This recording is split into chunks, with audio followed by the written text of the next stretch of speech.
The fault. We believe that all men are created equal. To the magnificent mosaic that is America. From radio beacon to radio beacon. I have a dream today. Change has come to America. Believe me. Knock, knock. Who's there? It's a figment of your imagination. Randi Rhodes Show. Turn up your mind. How important it is today, more than ever, to stand up for the protection of innocent life, particularly when we see the kind of threat. And by the way, it's not live birth abortion. It's not infanticide. It is murder. If you take the baby home and kill the baby at home, it's murder. It's the same thing's true at the hospital. Oh, my God. Oh, my God. It's Friday, you bastards. It's Friday, you bastards. Must be time for CPAC. Crazy. CPAC. Off the hook. Literally loony CPAC. I think CPAC now stands for crazy conservatives, or crazy people acting crazy for cash, or conservatives acting crazy for cash. That's what I've settled on. Conservative people acting crazy for cash. Oh, my God, that was Scott Walker saying that, we now women, did you know that we do this? Because I didn't know that we did this, and I've been a woman a really long time, but now it's news to me. Thank you, Scott Walker. Thank you for telling me just what a disgusting, black-hearted, murderous gender I am a member of. Apparently, not only will we order our OBGYN to dissect and kill the baby on the slab of Satan in the OR, if we just decide in the last possible second after the last push, and the baby has not only crowned, but here's your baby, kill it! I demand that you kill it on the altar of Satan, which you call the operating table. Oh, my God. Not only do we do that, but apparently there's this sneaky bunch of us. Oh, yeah. It's a sneaky bunch of women who take the baby home under the guise of wanting to nurture it and take care. And all we end up doing is killing it. Right there on the kitchen table. Oh, my God. It's conservative people acting crazy for cash time. CPAC. Have you been watching or listening to anything from it at all? I mean, I don't expect anybody in this audience. I don't expect anybody who's sane to watch it because it's so bizarre.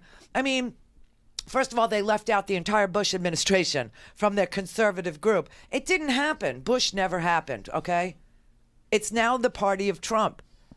Okay, and Trump has warm feelings toward every dictator, and so do they, and that's that, and that's it. Remember when Bush went after, Saddam, a dictator, that we have to erase that from your memory, erase that from your permanent Rolodex. That did not happen. Done. It didn't happen. Only Ronald Reagan. But how could he be the exemplar? This is the man who tore down walls, and here we are building one. I don't know. Their minds are like mush, people, like mush. But, okay, so that was Scott Walker commenting on womankind. Okay, we literally order the... Now, can I just say this as an aside? There is no doctor on this planet, in this country, who would deliver babies and kill a child because the lady on the table told him to. I mean, that just does not happen. You understand that does not happen, right? I mean, are we clear about that not happening? Just saying, Snopes needs to do something. Just call it false and say does not happen. No doctor has ever been convicted of or would countenance the murder of a baby. I mean, women don't. Wow. All right, here's a little more from us because it's Friday. This whole week has been like cuckoo crazy, like off the hook, like mind-blowingly bizarro world. It was just such a mess. I mean, you had Michael Cohen calling the president a racist and a cheat and a con man, and for that he was called a liar. Really? I see no lie in that. Okay, we had massive gun legislation, 2 gun legislation bills passed, 2 of them passed. We're still living with a national emergency. Okay, Mueller did not release anything, as I told you he would not. The House progressives and the blue dog Democrats, who are the corporate, they're fighting. And apparently Jared in defiance of our intelligence agencies, in defiance of the FBI's recommendation, in defiance of the CIA's recommendation, in defiance of John Kelly, nice time to tell us, John, in defiance of Don McGahn, also nice time to tell us, Donald Trump ordered that a security clearance, a top secret one, be issued to Jared, even though the reason why Jared was denied a top secret security clearance is because he was compromised with all his debts and he lied on all his forms, right? He didn't disclose meetings that he had with Russians. You know what I'm saying? And the sleazy contacts that it was a disqualifying thing. And the weird thing is, Donald Trump didn't even break the law when he violated the recommendations of all these people to give Jared a. He has the authority to do so, and he did. And he did. But still, he's going to protect our nation from all enemies, foreign and domestic, even though the reason why Jared could not get a security clearance is because he was stupid, desperate, and broke. He was massively in debt from the 666 fiasco.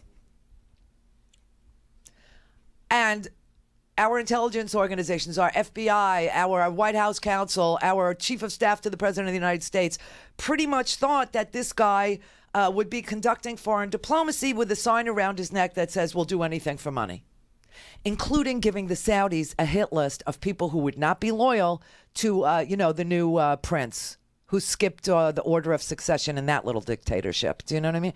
Oh, wow. What a week. So we need some comic relief. All right. Here are some of the CPAC activities. This is what, conservative people acting crazy for cash sound like. They're actually fentanyl heroin. Our kids are having parties, and they call them Skittles parties. They do? Where they bring pills and put them into bowls, and everybody just kind of picks whatever pill they want, and they take them. I mean, it's kind of a shocking thing when I heard about this, just randomly taking pills.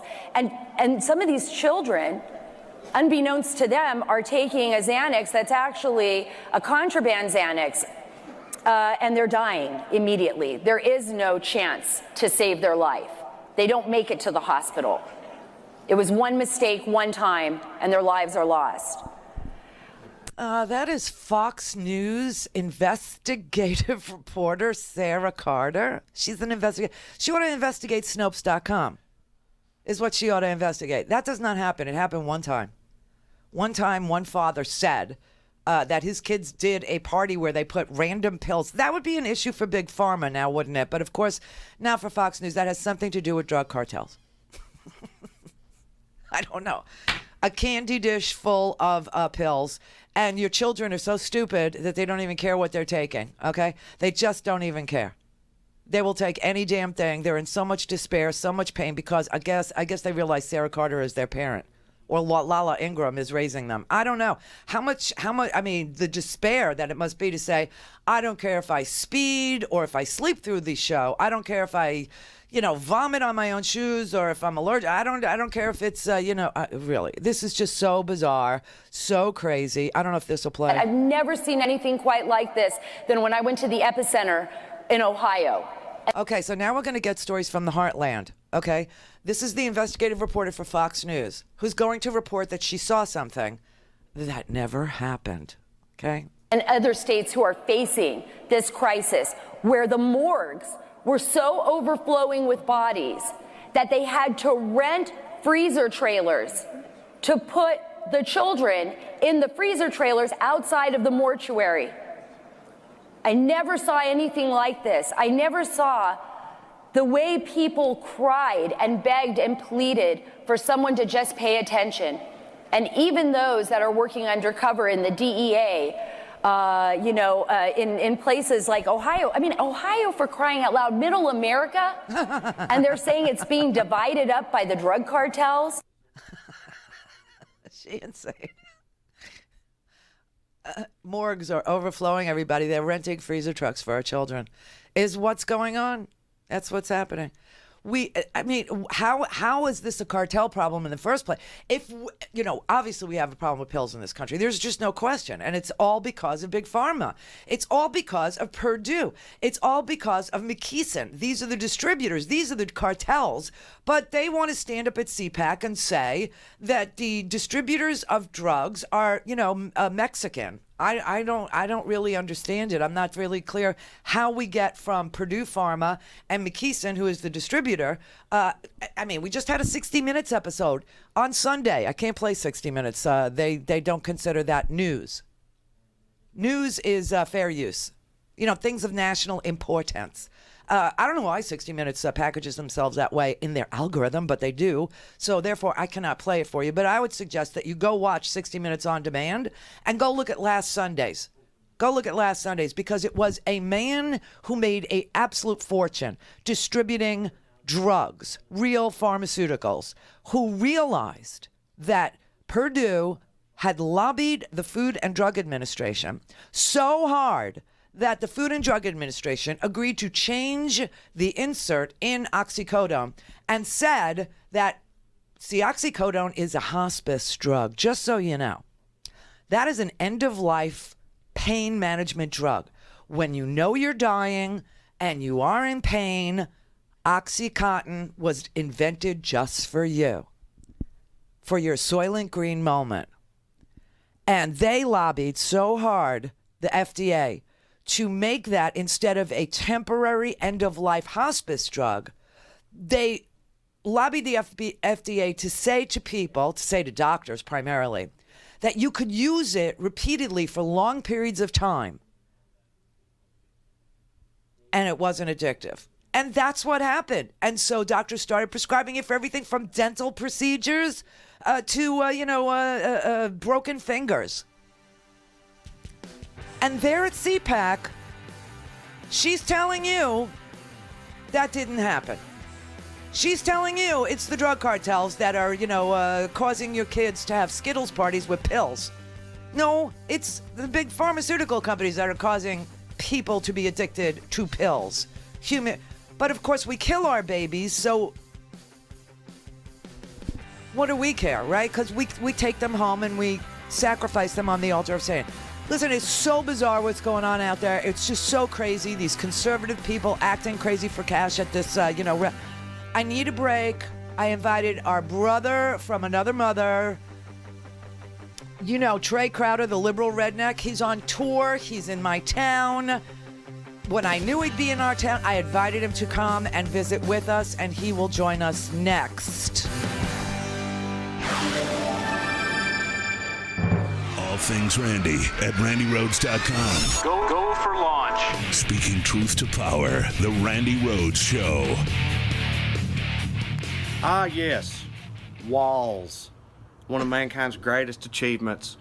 Yes, since the first time that Ugg walked up to the rest of his drooling, half-naked peers and said, "Hey, what if we made cave out of not cave?" God damn it, Ugg, how do you do it? And then they built man's first ever wall out of mammoth shit or whatever, and the rest is literally history. Who doesn't like a good wall?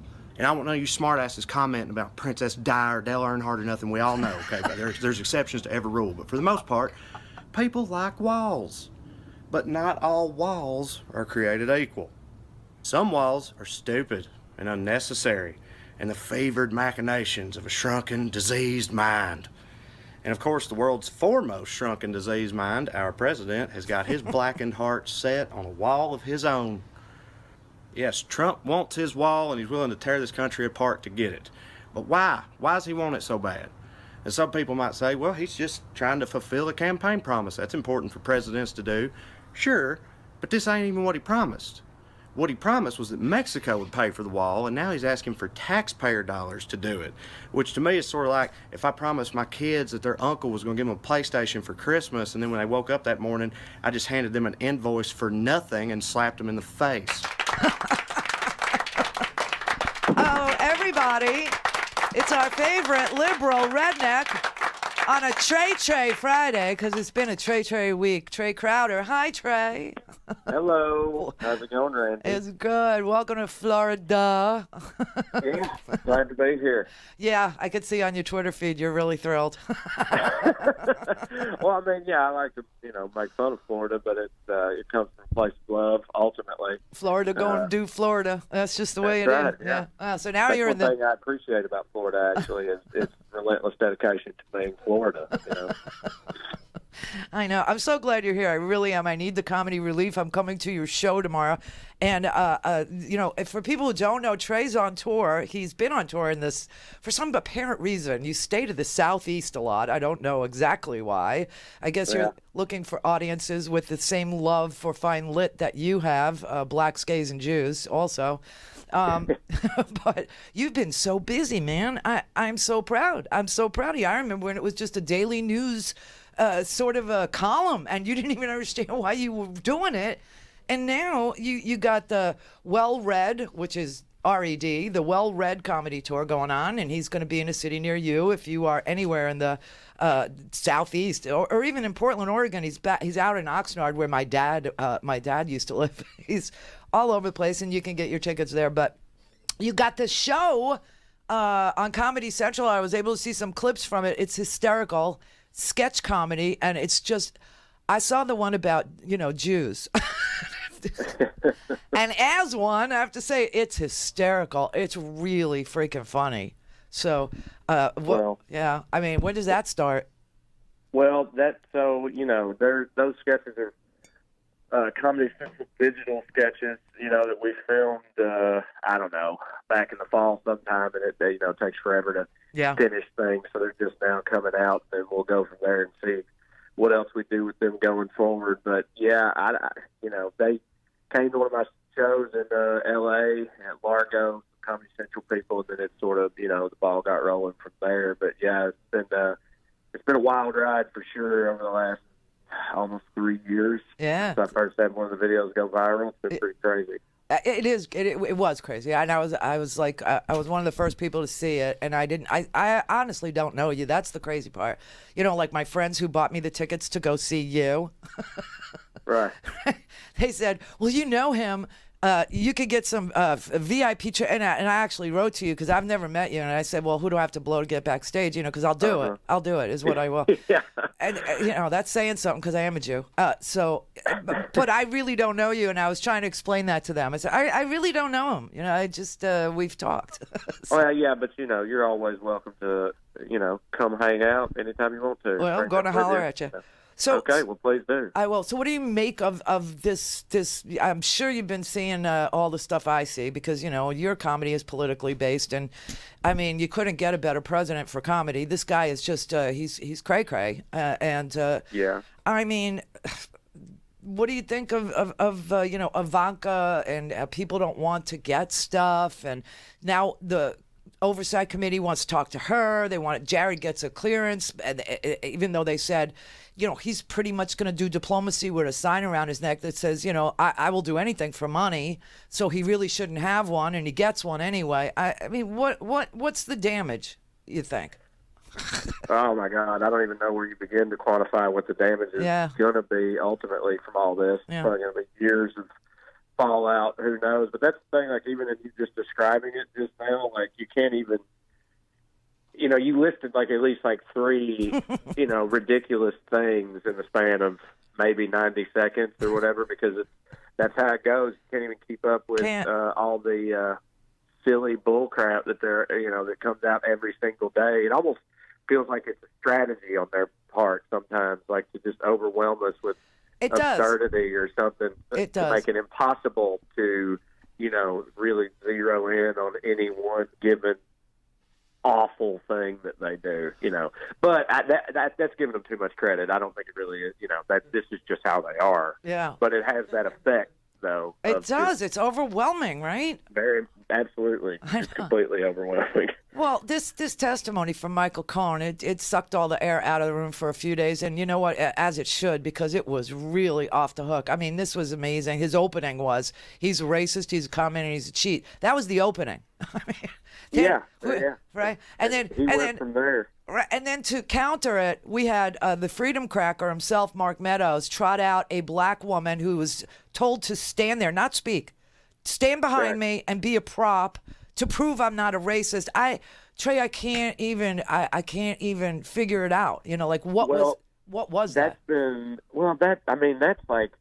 That's like page one of their playbook when it comes to, racism, whatever, to, find a black person and point to him and be like, no, see, right there's one. I'm not racist. But are we still playing the I have a black friend card? I mean, well, they are. They're still playing all the old cards. They haven't got a new deck of cards in 40 years. You know what I mean? Like, that's their whole MO, is they haven't, changed the way they go about things in forever. And the I have a black friend card is just a part of that for them.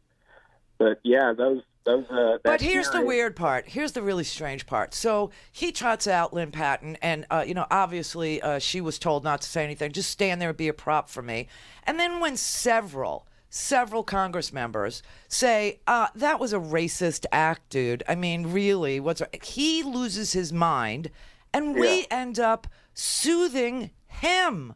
Mm-hmm. Well, he was hysterical. He was. He was in hysterics. I don't know that he's, fit to serve if he's going to be that emotional and sensitive about things. But yeah, he was in hysterics and he needed soothing. So, somebody had to do it. But yeah, I agree completely. I mean, he was crying almost in offense at people getting offended by him parading a black person out, like you said, to stand there and not talk. To prove that Donald Trump isn't a racist, when like half of his whole thing has been, racism since he started. Well, of course, because he was one of the original freedom crackers. He was down at those tea parties saying that Obama needed to go back to Kenya. Right. You've got a president who based every bit of political. I wouldn't even call it, cred, because, I mean, he has no credibility, but he started this whole thing by being a birther. And, this Meadows guy jumped on that birther bandwagon big time bad. North Carolina, you can't vote anymore. Somebody collects your vote and they vote for you. It's a service, apparently, from North Carolina State, Secretary of State. But I mean, honestly, this man to sit there and protest, and I just found it so bizarre because yesterday I got a phone call from a guy out there who falls for this stuff all the time, who tells me that he loves everybody. He has not a racist bone in his body, but he loves President Trump. And so does that make him a racist? And, why do people call concern? And I just said, listen, the thing is you're vouching for a racist. And that's what Mark Meadows did. He did a racist act so he could vouch for another racist. It was very bizarre. Well, I genuinely believe, as far as all that goes, that, they can be as upset by it as they want, but as far as I can tell, not every conservative or not every Trump person is a racist necessarily, but every racist is a Trump fan, for the most part. Yeah. Like that I've ever met. Like, he is the official, president of racist. Whether the rest of them like that or not, it doesn't make it any less true. You know what I mean? And so, I mean, that's not up to us to, soothe reconcile them. Yes. And make right. Yeah, exactly. Well, that's the thing is I always find myself trying to soothe them, trying to, get them to be unhysterical about me. You know what I mean? Or you. I just, it's not my job is what I'm saying, But this Michael Cohen thing, I mean, you would think that Michael Cohen would want to spend more time at home before he goes to prison, but then you realize he lives in Trump Tower, so you kind of get why he wants to stay out in front of Congress. I mean, these people that he named, he really name-checked everybody. This is really unbelievable. And my big question is, or was yesterday for sure, how could Mueller, they're saying, the Mueller report, we have to wait for the Mueller report. We can't impeach him without the Mueller report. How can Mueller let this man be president for one more second? Yeah, well, I feel like at the end of the day, it comes down to the Republicans in the Senate and the, Congress or whatever that will ultimately have to come around and do something about it, even when the Mueller report comes out. And I really hope that happens, but I've been waiting on, something to actually happen as a result of one of these various reports for months. Right. Yeah, we've all been waiting. And, Mike, I'm not saying that I have just completely lost faith, but, I mean, at this point, I'll believe it when I see it kind of thing. I know. Even when the report comes out, because they just – out of all the things we already know and have already happened that they've just shrugged off, I just can't imagine what could even be in there that they wouldn't find some way to try to spin and deflect and, the way they've done with everything else. So, but we'll see. Oh, I know. I just, after listening to Cohn, really, truly, and you take him with a grain of salt because the guy is obviously, a thug. He's obviously somebody who threatens people. He's obviously somebody who name-checked this guy, Matty Calamari. I mean, what a name. The squid. I guess they call him the squid, He's like the Luca Brasi of the Trump organization, and he's now the chief operating officer. Stormy Daniels told this story about how she was going to work out and her 2-year-old was in the back seat of a car, and some guy came and said, beautiful baby, be terrible if something happened to her mother. Now we find out, Michael Cohen testifies, no, he doesn't even have to hire people. They're already inside the Trump organization. And they're like, well, who was he threatening? 200 people? No more. 300 people? No more. 500? Yeah, right, 500. Well, who are these guys? Matty Calamari. Now, all of a sudden, we start looking for Matty Calamari. Everyone on the internet was looking for Matty Calamari. And you find him. And he's like Luca Brasi, standing there, and he might as well have just said, Don Corleone, it's on the day of your wedding of your daughter, I hope the first child is a masculine one. Did you see that clip of him on Celebrity Apprentice? He couldn't put a sentence together, this guy. And he's the chief operating officer of Trump organization. Yeah, and his name, is Calamari. Like, it doesn't, there's so much about all this that just doesn't even seem real. Like, it's crazy that this is all actually real. Yeah. Because it's so insane that it's easy sometimes to, like, feel like, like it's all a dream or a show or something. I don't know, but it's all real. Well, like, if you wrote any of this into a movie, they wouldn't let you film it because they'd be like, this is all ridiculous. Like, Matty Calamari, are you serious? You can't do any better than that? Unless Ben Stiller wrote it. You know what I mean? Nobody would. Yeah.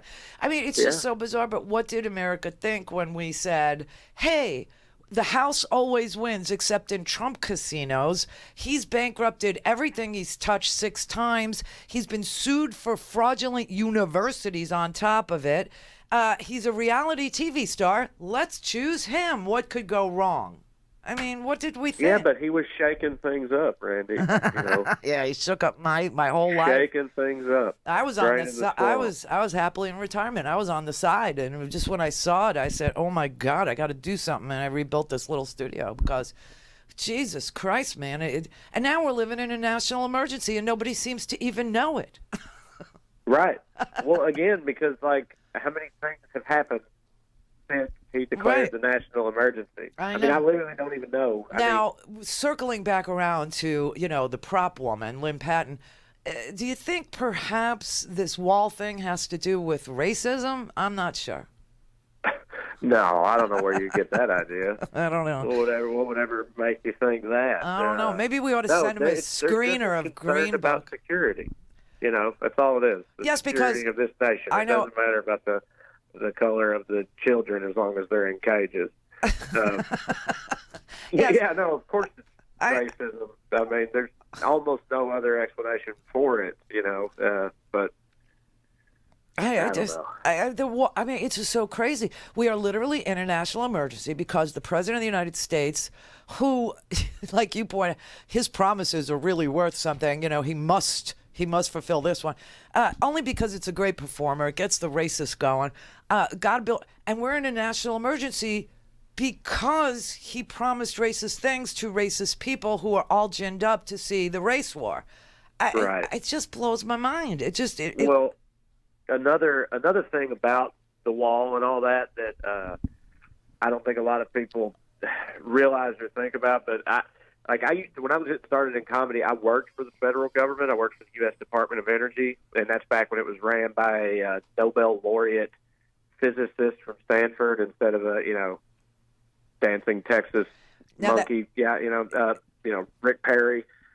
So luckily, I never had to work for him, but I work for the federal government, and so I know how the federal government goes about things and projects and accomplishing things. And I would bet everything I have, everything I ever will have, that politics aside, that wall will never get built. If they say it's going to cost $20 billion, they'll spend $75 billion and 18 years on maybe half of it before somebody scraps it.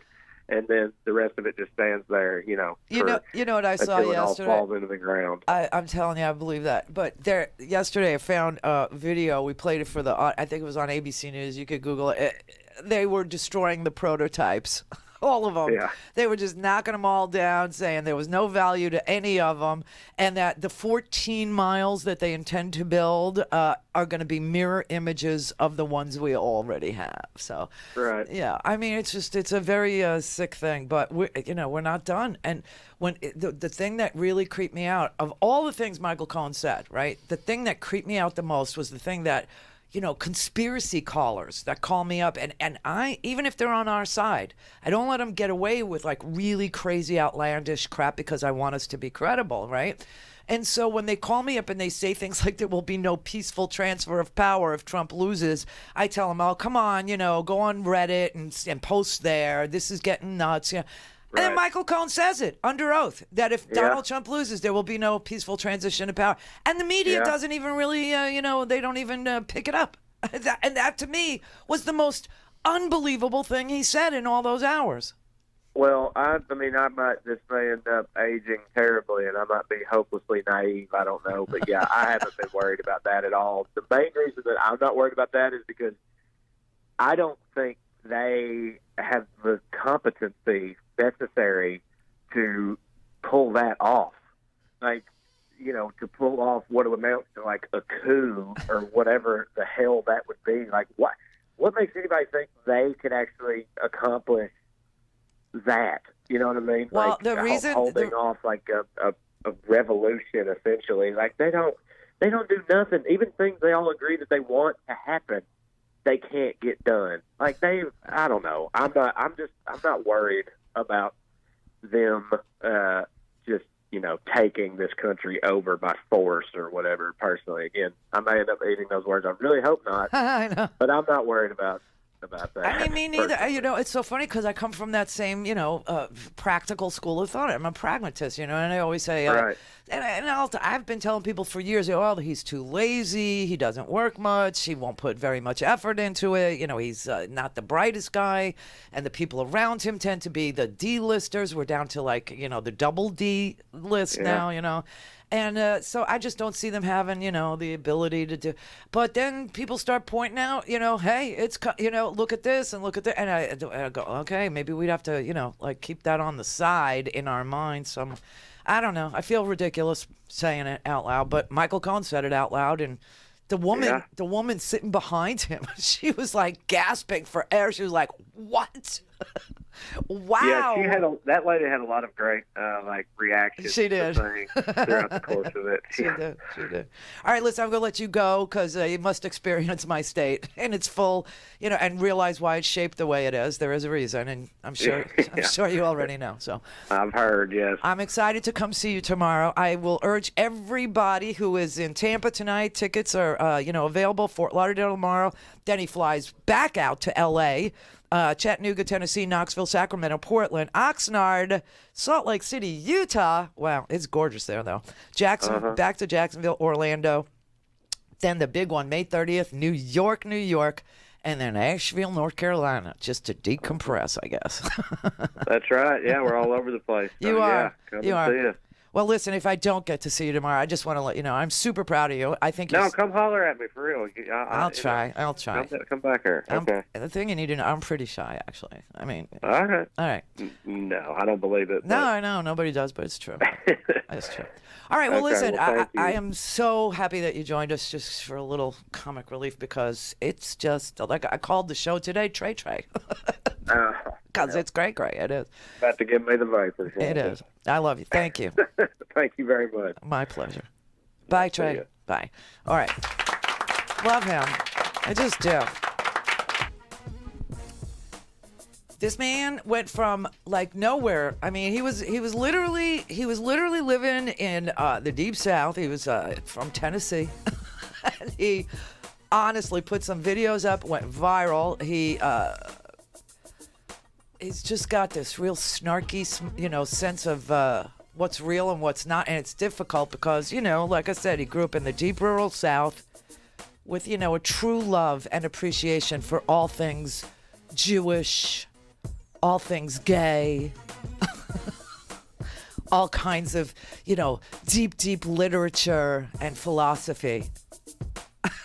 Just surrounding his every cell. And somehow he managed to speak the truth in a really great way. And we need more people like him. So go get your tickets. Call in, connect.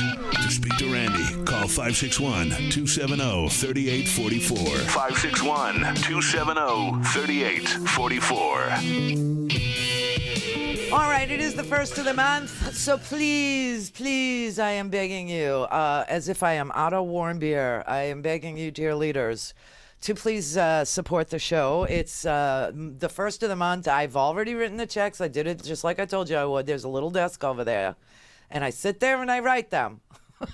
And it was draining. I have to tell you, I'm drained. So please, if you appreciate what we do and you appreciate the show, support it any way you like. There are T-shirts, there are long sleeves, there are short sleeves, there are podcasts. Please buy a Stinger podcast.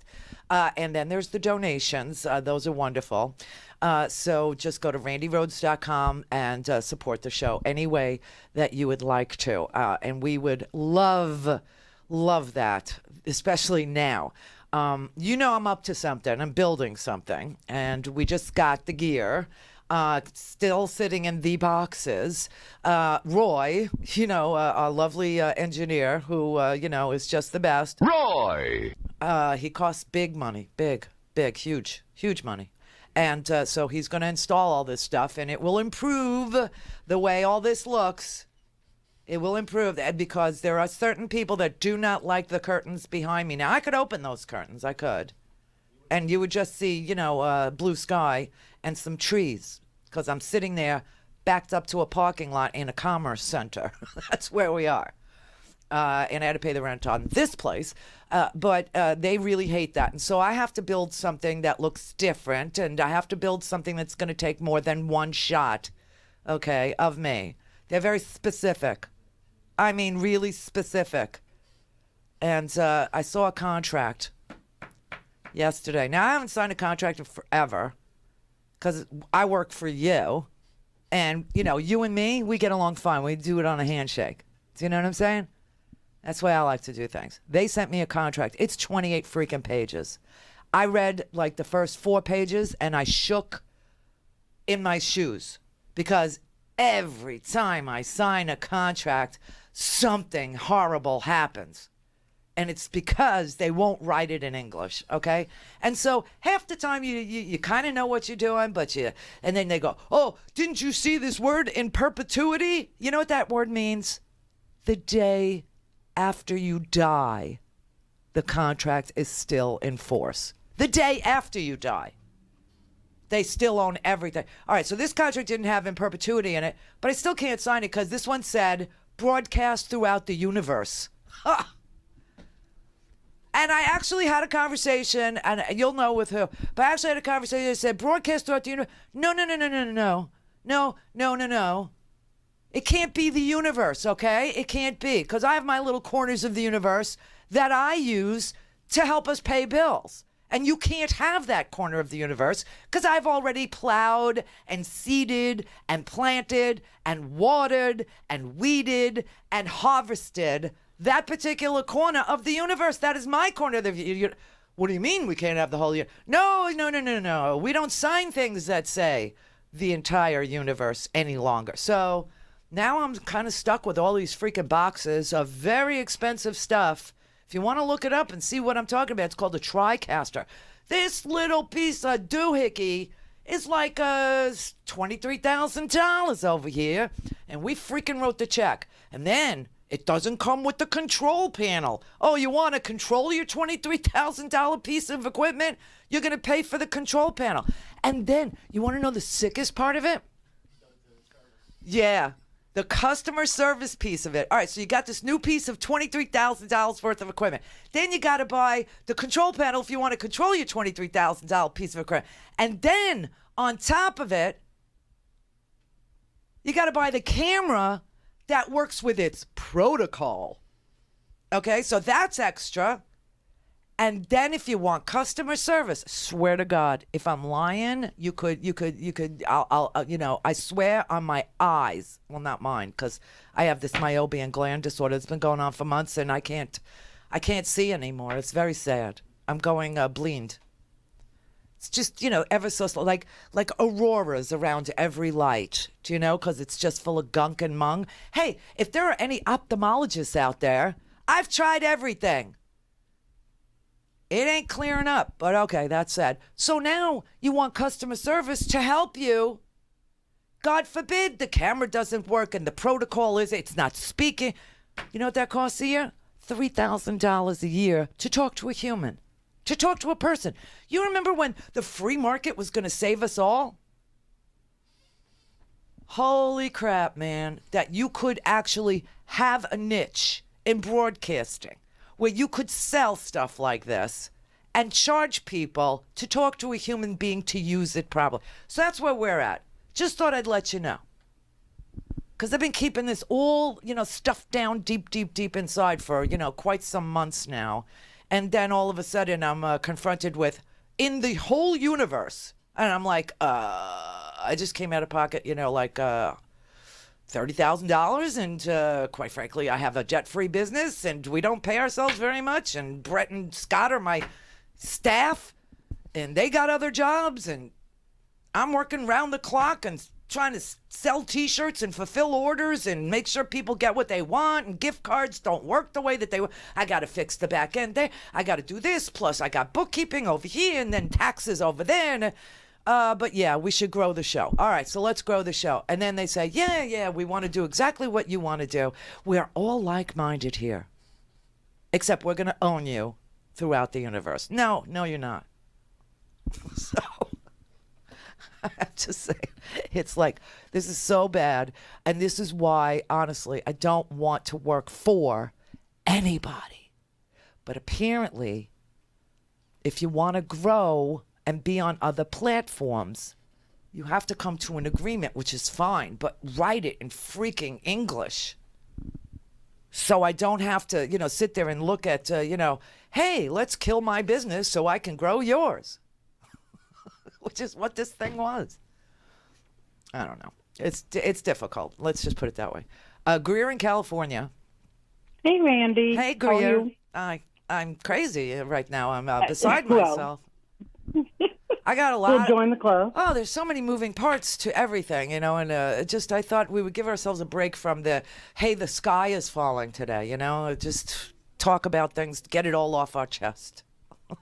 Well, get it all off your chest. I did get one of my girlfriends to get a podcast a couple of weeks ago. So, and did that one work? At a time? Did that work for you? I made her listen to me. I've bought other ones for other friends, but I made her listen every day for like a week, and then I think she got addicted, so she bought I don't know if she bought a full one or like a month, but whatever. Yeah, you get more money if she gets about a month.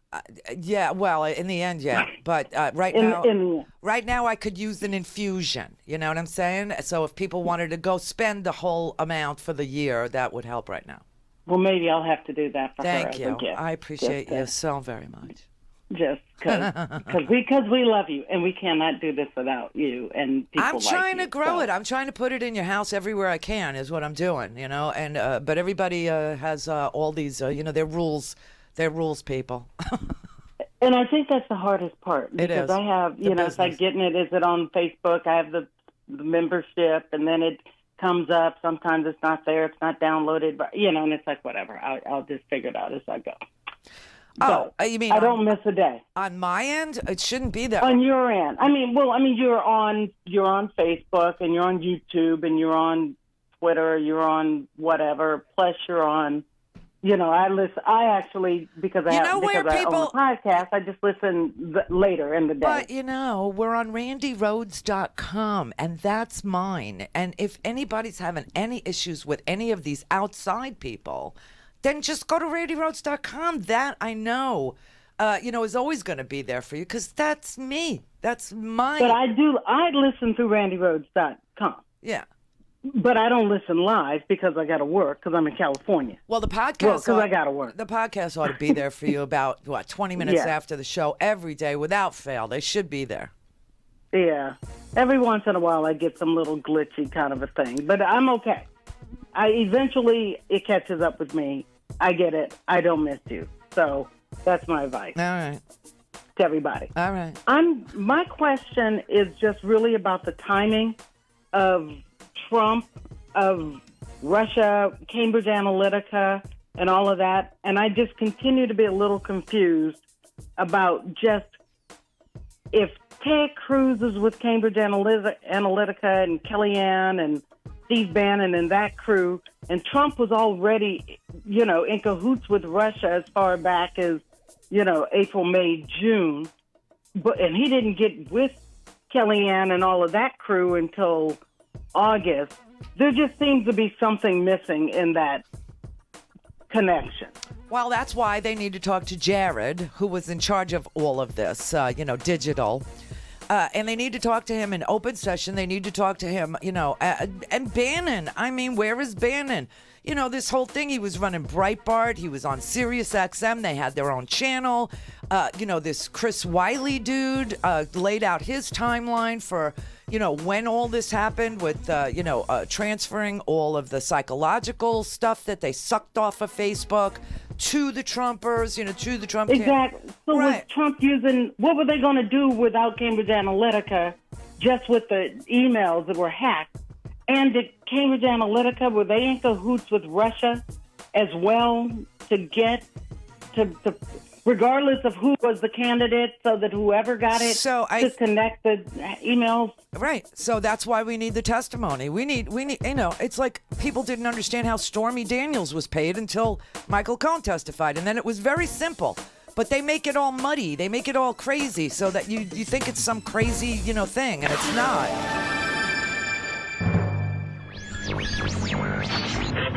Mary had a little man. The fault.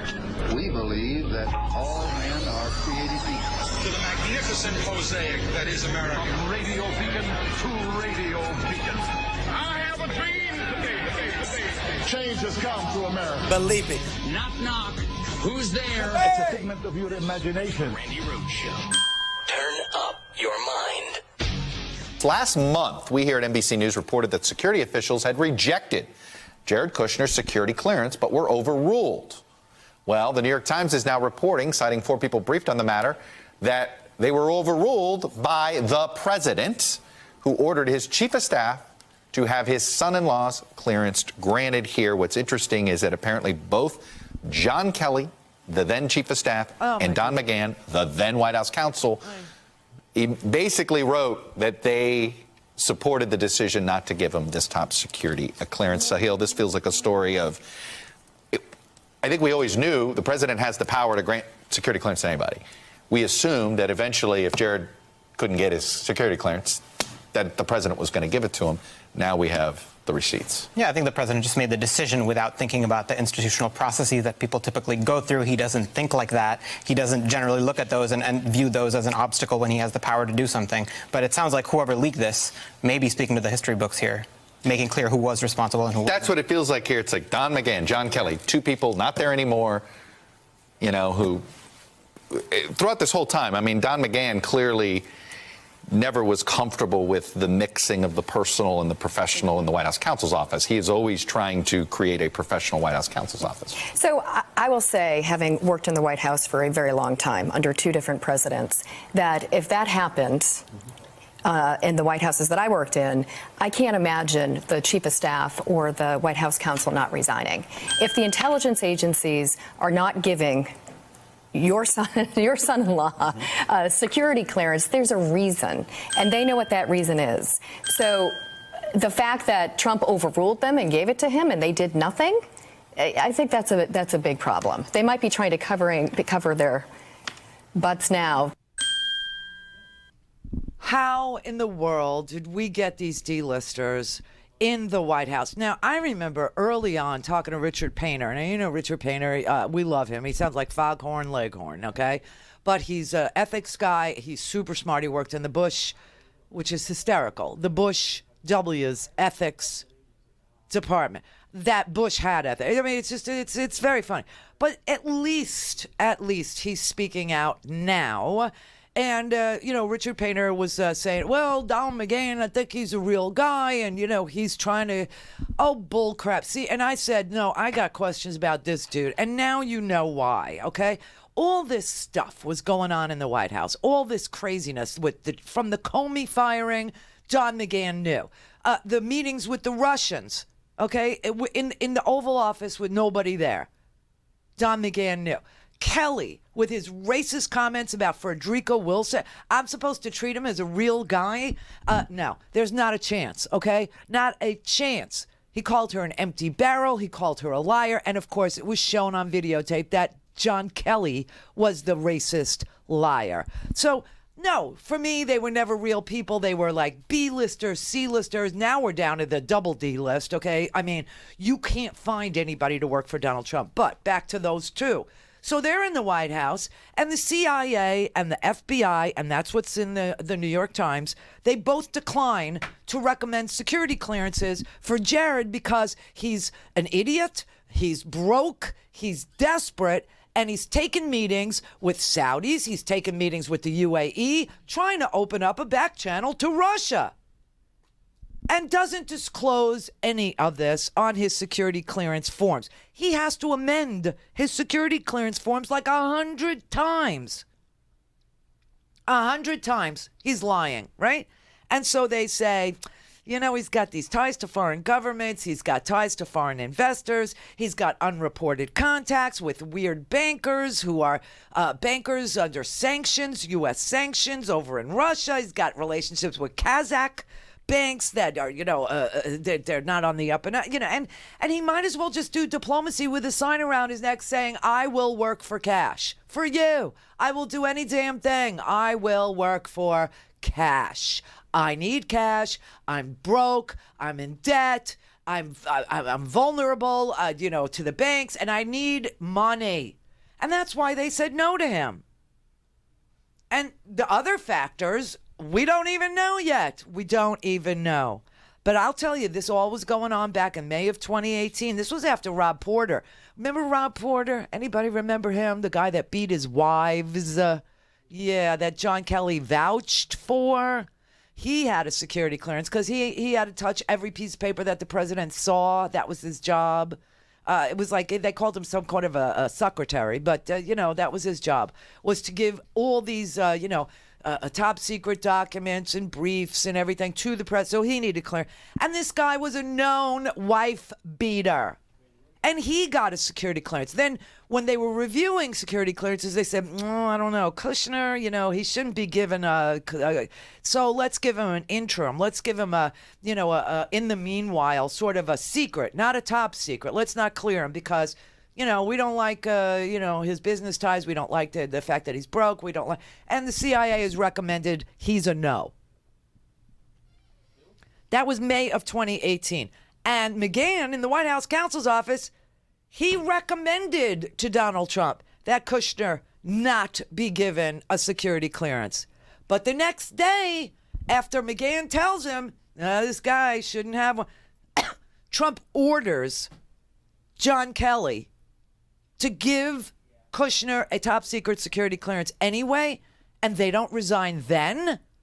That's what I'm saying. It was like just, shooting the crap with Trey. But honestly, what damage could be, what kind of damage are top secrets, like Stuxnet viruses and how we do cyber intrusions and, sources and methods, the names of people on the ground in far-flung places like, I don't know, Saudi Arabia. And then we find out subsequently that Jared Kushner did this unannounced trip to Saudi And while he's there, he's meeting with this prince who is, going to bypass the order of succession in this, autocratic dictatorship that is Saudi Arabia.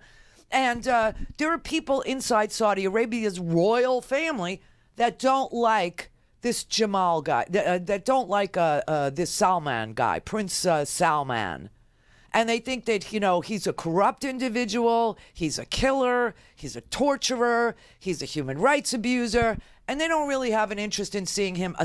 So Jared goes over to Saudi and gives them the top secret information that he's now in receipt of to tell Salman, Prince Salman, this 32-year-old punk-ass prince, who's going to plot against him in the effort for him to become the king.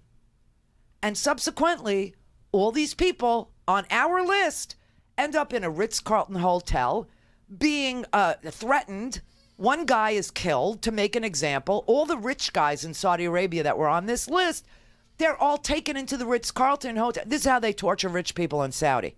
They bring you into a Ritz, and they threaten you within an inch of your life, and they say, if you don't give us the money from your businesses, you won't be able to do business in our dictatorship anymore. It's just like Putin. This is right from the dictator's handbook, okay? This is their play, what they do.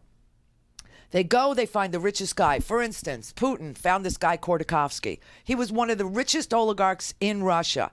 And when Putin was trying to shake them down for the VIG, saying that they had to pay him in order to be protected, for them to continue to do their business, they needed to give Putin 50% of the proceeds, of all their proceeds, all their profits. And they were like laughing, giggling like schoolgirls, until Putin took Khodorkovsky, put him in jail, put him in a cage, and invited what they call their media to come and show all the other oligarchs, your money ain't going to protect you. I can get anybody. I can reach out and get anybody I want with the support I have from my police, with the support I have from my courts, with the support I have from our Duma, with support that I have. I built this. You're in my house now. And if you don't kick back in that mafioso way, the VIG, you're going to end up in a cage like Khodorkovsky. Well, they all started paying. Same damn thing happened in Saudi. They killed one guy and tortured him and killed him to make an example in front of all the others, all the other rich guys, all the other oligarchs in Saudi. That shut him up. And how did they know who these guys were? Jared told them. Because we have intelligence operators who tell us that information, and Jared passed it on. He went to Saudi Arabia in a secret trip, unannounced, and he was the special envoy to the Israeli-Palestinian peace process. And right after he left Saudi, this is when the Crown Prince does his purge. This is just like the Saddam purge that, Saddam Hussein had the balls to videotape his. And so there's some grainy old 80s tape of Saddam Hussein telling everybody, I know who the traitors in this group are, and calling them out one by name, taking them outside and killing them all from this, meeting that he had. So there's that. But this is what Jared got his soily hands into. It's very sick. It's very twisted. It's really ugly. And so how do we sit there and say, oh, Kelly and McGahn get to play CYA? Are you kidding me? They don't get to cover their ass. They literally stood by silently while this information was given to the president's son-in-law, married to his daughter, who also has this information about China and Saudi and Russia and every other autocratic place, and Bangladesh and all the places where she was. I mean, this is insanity. So what's the damage? What could it possibly be to give protected secrets that people literally risk their lives to gather for the protection of the... And so I'm sitting there listening to all this saying, where the hell is the impeachment?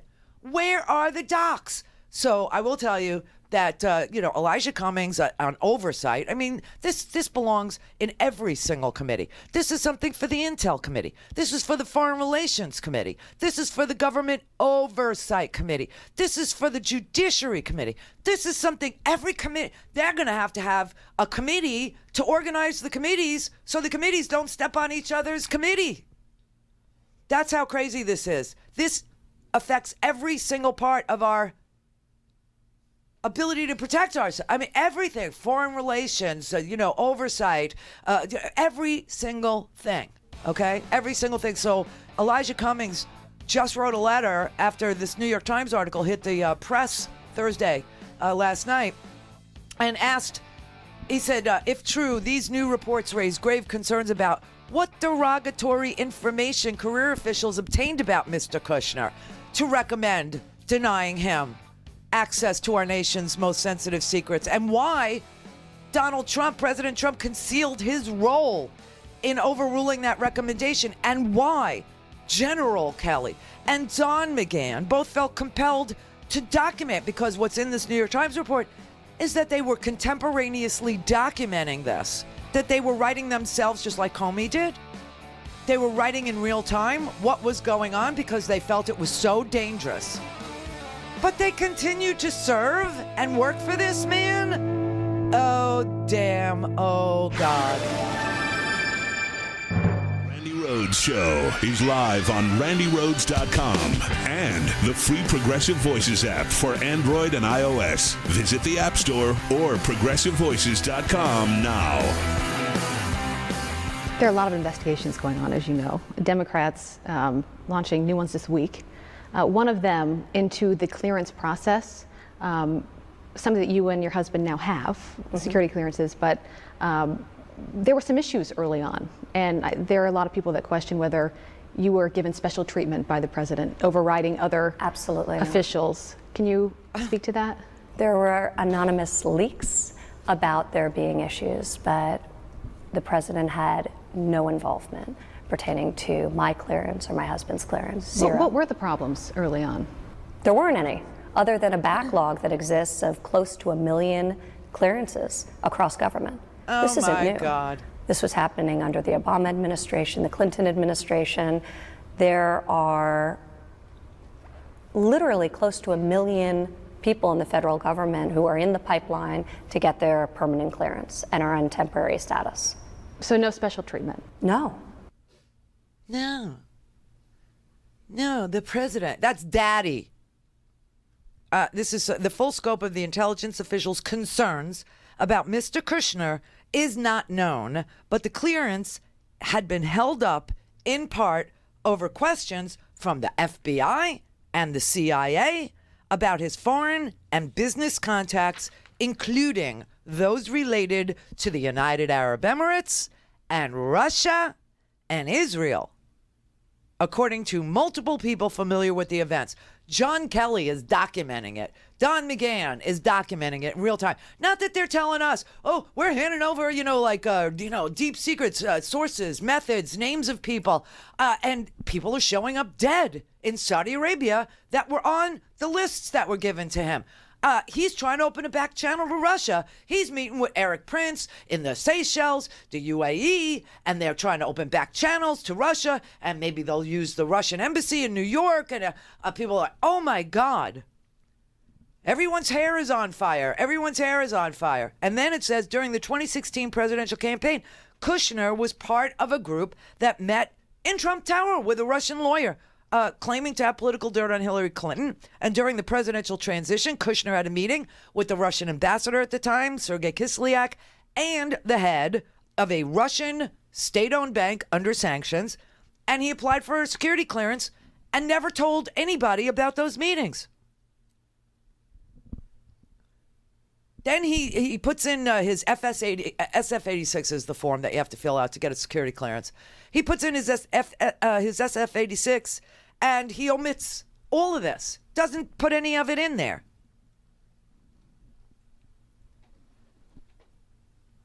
The Office of Personnel Security that issues the security clearances said that the security clearance was changed to interim top secret until we can confirm that the Department of Justice or someone else actually granted a final clearance. Well, the someone else is the president. He ordered Kelly to issue a top secret clearance to a guy who was rejected by 3 different, groups: the CIA, the FBI, and the Office of the Office of Personnel. And then after Rob Porter, he's downgraded again to limit his access to classified information. And that's when Kelly writes this 5-page memo to document that he shouldn't get a security clearance, but I think they're going to give him one. And he revokes the temporary clearance. Kelly does. He revokes it. So that affects both Ivanka and Kushner, her husband. And they run around telling everybody, including Daddy, I don't like Mr. Kelly. Remember, there's all this contretemps in the press about how, Ivanka doesn't like John Kelly, and Ivanka doesn't like Don McGahn, and Jared doesn't like Kelly. He wants Kelly out. Now you know why. Because Kelly and McGahn were revoking clearances for these two because they felt that they weren't trustworthy, as decided by the Office of Personnel, as decided by the CIA and the FBI. And so they run around, they started telling everybody that they were being targeted for petty reasons, that there was no legitimate concerns. And then they start going, Dad! Mr. Kushner and Ms. Trump both complained to the president about the situation. Current and former administration officials said. In Mr. Kushner's case, Mr. Trump would often turn to other aides and say in frustration, why isn't this getting done? On at least one occasion, the president asked another senior official if the person could sort out the issue, and that official said no. No. Now the House Democrats are saying that they want every single document that has anything to do with these clearances. So you think that Kelly needs to turn over his memo? Because I do. You think Don McGahn needs to turn over his 5-page memo? Because I do.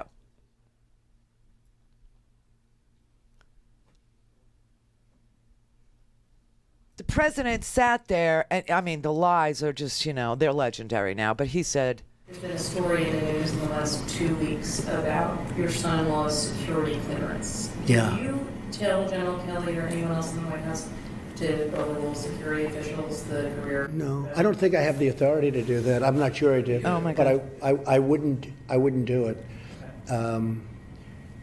Jared's a good. I was never involved with the security.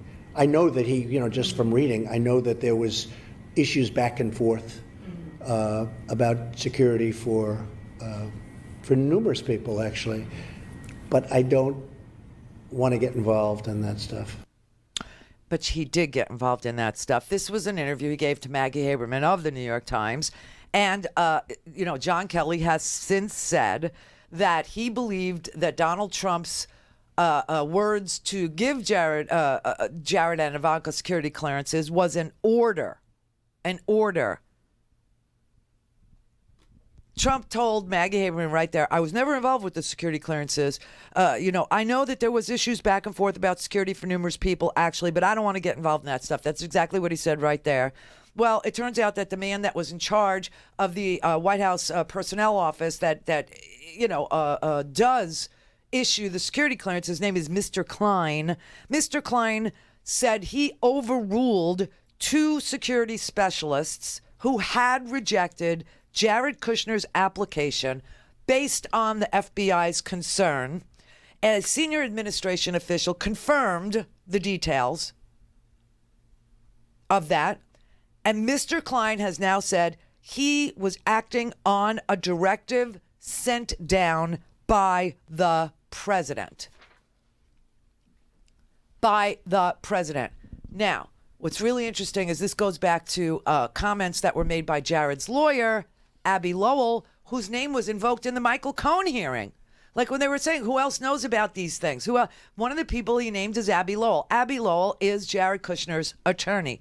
And Abby Lowell said that they went through the normal standard procedures. Nothing was out of the ordinary about the clearances that were given to these two. It turns out, according to the New York Times, that is just not true. It's just not so.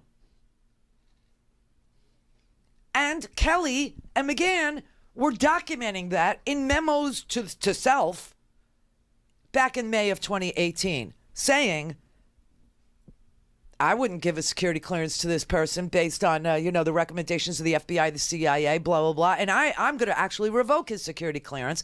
And they did that after the Rob Porter thing. And you remember that Jared and Ivanka were running around going, Kelly is out to get us. Kelly is out to get us. Kelly is keeping us from our father. Kelly stands, we used to be able to go in and out. Now we can't go in and out. Yeah.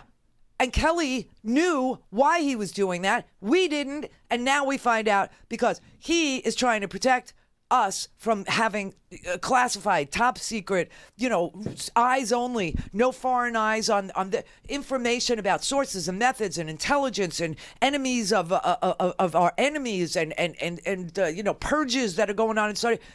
I mean, this is mind blowing. This is so bizarre.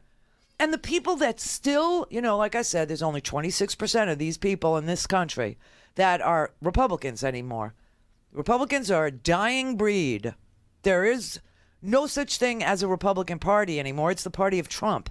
And there's only 26% of the American people who identify as Republicans. And of those, 80% still support this man. And I'm trying to tell these people, he literally is handing out like candy some of the most closely held secrets that keep us safe at night to people who would give it to people who attacked us. Remember the Saudis, 15 of the 19 hijackers on 9/11 were Saudi Arabians. This is not a friendly government. This is not a government that the United States needs to give classified information to, nor is Russia a friend of the United States. Russia is having a proxy war with the United States in Syria. And North Korea is the largest exporter of weapons to Syria. And Trump is pledging undying warmth and love to the guy that literally tortured for one entire year a 22-year-old boy from the University of Virginia, Otto Warmbier, tortured him for a year in one of his gulags, and says he believes the leader of North Korea over the parents of Otto Warmbier. And that he also, not only did he use Lynn Patton as a prop the other day, to somehow, try and prove he's not a racist by getting Mark Meadows to put this black woman behind him to stand up and say nothing, but just to look at the camera should focus on her and see her blackness. And that ought to tell you that Donald Trump is not a racist. I don't even understand how we get there from that. But now he's saying the same damn thing about his love for our country while he's giving props to North Korea, who killed a 22-year-old University of Virginia student, but he stood those parents up at his State of the Union and made them stand up too.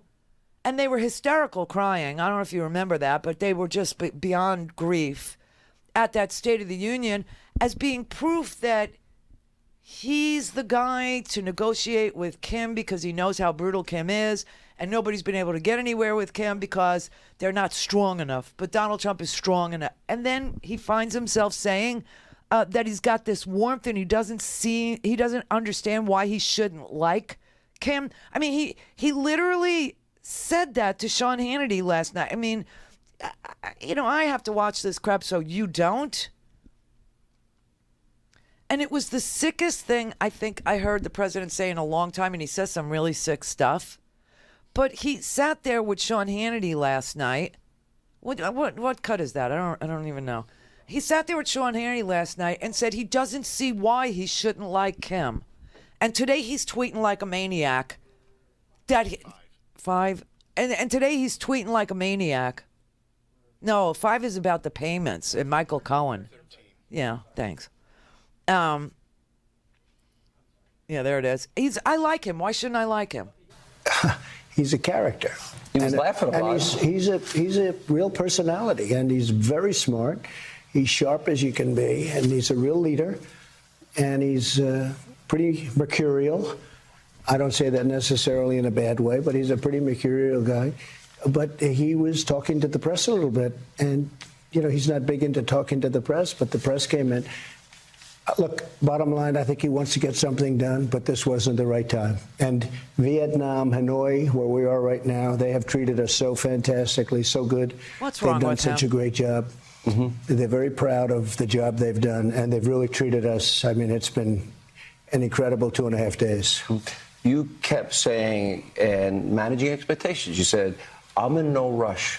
No. I want the right deal. And the right deal for you is complete denuclearization that is verified and on-site inspections on demand. It's a much tougher deal to make.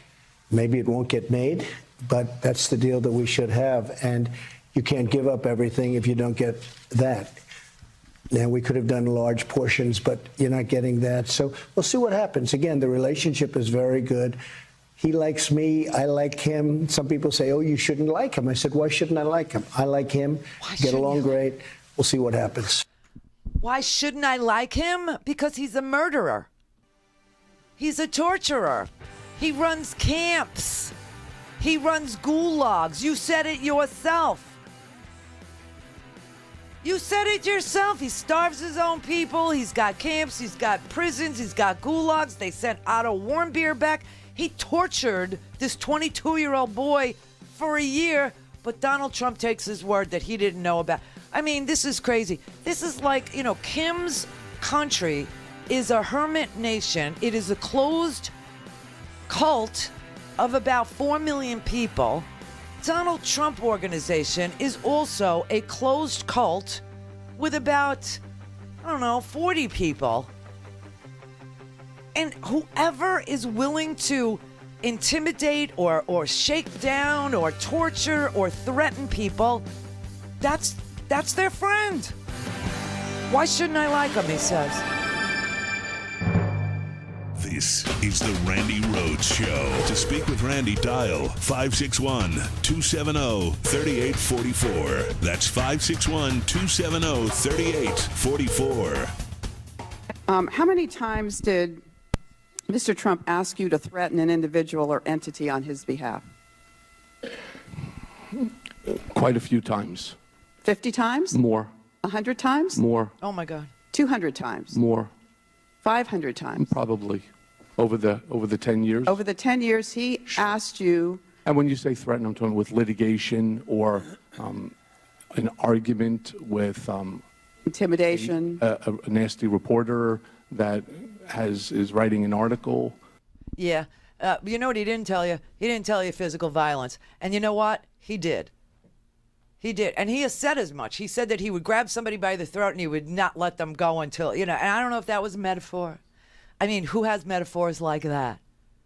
But, he names names in this thing. It is just the sickest administration that you could have a lawyer for the president, a guy who sat in this man's business on the same floor as this man for 10 years, 26th floor of Trump Tower. That is Trump's floor.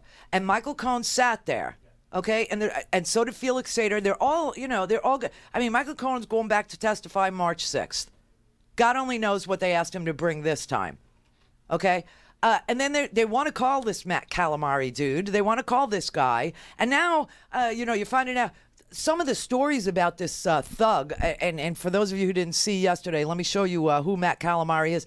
I mean, this man cannot put a sentence together with two hands and a map. He couldn't figure out, a noun, a verb, and an adjective to stick together. This is just so sad. Another man who's done a great job for me is Matthew Calamari, my Chief Operating Officer. Chief Operating Officer, COO. Donald, you know I don't care for Jen very much. Got to be honest with you. Because, well, I'm not doing too good, Henry. Why are you looking at me? I don't know. Reason. You're doing great, Matt. Who do you like? Who do you like of the two? Who do you like of the two, Matt? Which one? I like Kelly. I think that, wow, okay. Donald. Holy crap. Okay, so here's a story we found from BuzzFeed about, Matthew Calamari. This is unfreaking believable, okay, that we have a president. I just those of you out there, that listen because you think you're listening to the other side, I'm the other side for you. Just imagine I'm reading something about Hillary Clinton and somebody in the Clinton Foundation. Just imagine this. The Clinton Foundation was found to be so fraudulent that it got shut down, which has happened to Trump, and that the court found that Hillary Clinton should never be able to run a charity ever again, or be in any position of honor or trust in any charitable foundation ever again. This is what the court found about the Trump Foundation, not the Clinton Foundation that sort of had a little hand in curing AIDS worldwide, just saying, but the Trump Foundation that has straw buyers to buy portraits of Donald Trump himself, okay? Just amazing. But here's Matthew Calamari. Now, just imagine this is Hillary Clinton's body man or the COO of the Clinton Foundation, okay? Just imagine I'm reading you a story about somebody in the Clinton organization, all right? So this starts with Donald Trump's security guard, Matthew Calamari. So let's just say Hillary Clinton's security guard, Matthew Calamari. Okay? Once shoved, threatened, and held a 12-year-old boy and his mother against their will after her husband promised to go public with damaging allegations against the Trump Organization, according to the family's account in FBI records and court filings.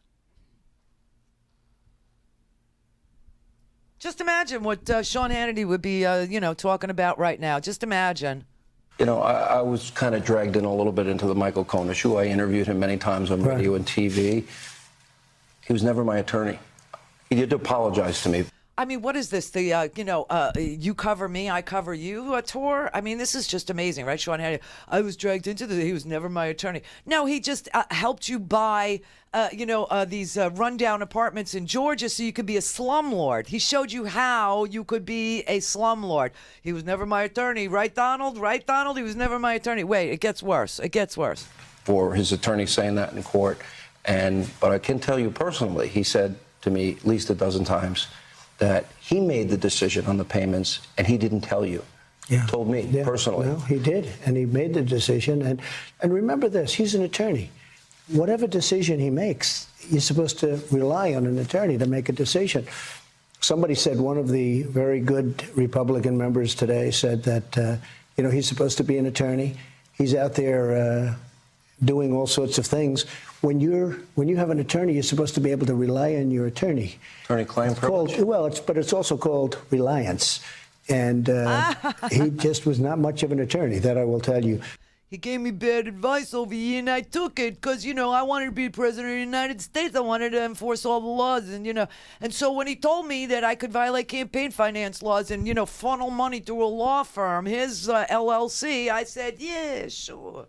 And I'm supposed to be able to rely on him, except that your accountant at the Trump Organization was the person who advised your attorney that you should do it that way to avoid you being in violation of campaign finance laws. And now your attorney is going to jail. And they want to talk to your accountant, who, by the way, only has limited use immunity for that one time that he went before the grand jury, but it is on the Michael Cohen issue. So I don't know if Weisselberg can go to Congress without a subpoena. You know what I mean? I just don't know. I mean, there's a lot of discussion about that, and who better to ask than Chris Christie? Who better to ask? They have no limit on their scope. Bob Mueller has a limit on his scope. It's Russia and Russia-related activities. But SDNY. Second, Michael Cohen. Third, Rick Gates. They have 2 tour guides that can take them through the Trump business and personal life. Well, Weisselberg, from what I understand, has a limited immunity, not a complete immunity. To Cohen. Limited immunity. Right. So you're saying that he may not want to talk about these other things? My guess is if I were Alan Weisselberger's lawyer, I'd say, give me total immunity. I'll tell you whatever you want. Otherwise, I'm pleading the fifth. Would we know what his immunity status is? We wouldn't. I don't think they've announced it publicly. Right. But I have heard. They definitely haven't announced it publicly. No, and I have heard that it's a limited immunity. So if that's the case, there's going to be a fight between the Congress and the Southern District of New York. But it has always been the Southern District that is the problem, that is the threat. So here you have what I was wondering yesterday, because it's never been public. And I told you we were getting like different information from different, news outlets that Weisselberg was cooperating or that Weisselberg had limited immunity. Nobody knows exactly how the immunity for Weisselberg worked. It seems, though, that the smart money, let's put it that way, is on the fact that Weisselberg got limited use immunity for some grand jury testimony that he gave with regard to Michael Cohen and nothing else.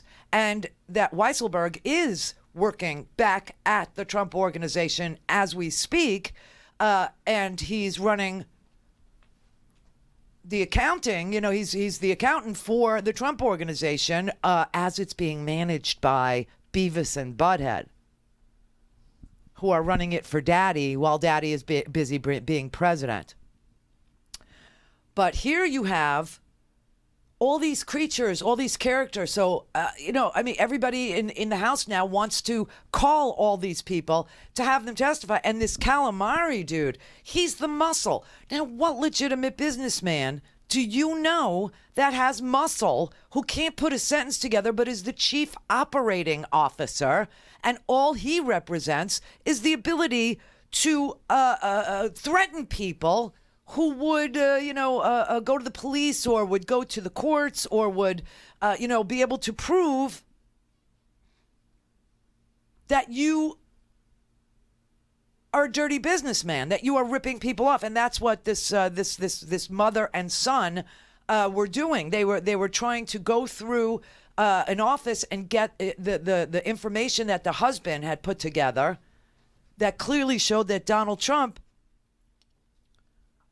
was ripping off people in one of the Trump buildings, the Trump Palace building, that there were financial improprieties at the Trump Palace, a skyscraper on Manhattan's Upper East Side.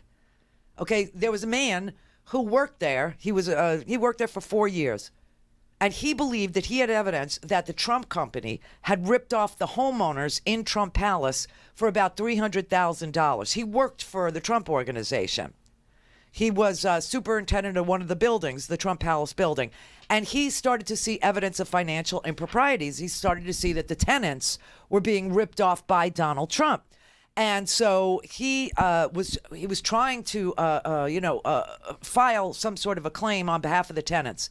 Well, days before he was going to reveal this information to the board members at Trump Palace, he said to his wife, he said to his wife, could you go to my office and get me some documents? I left them on my desk.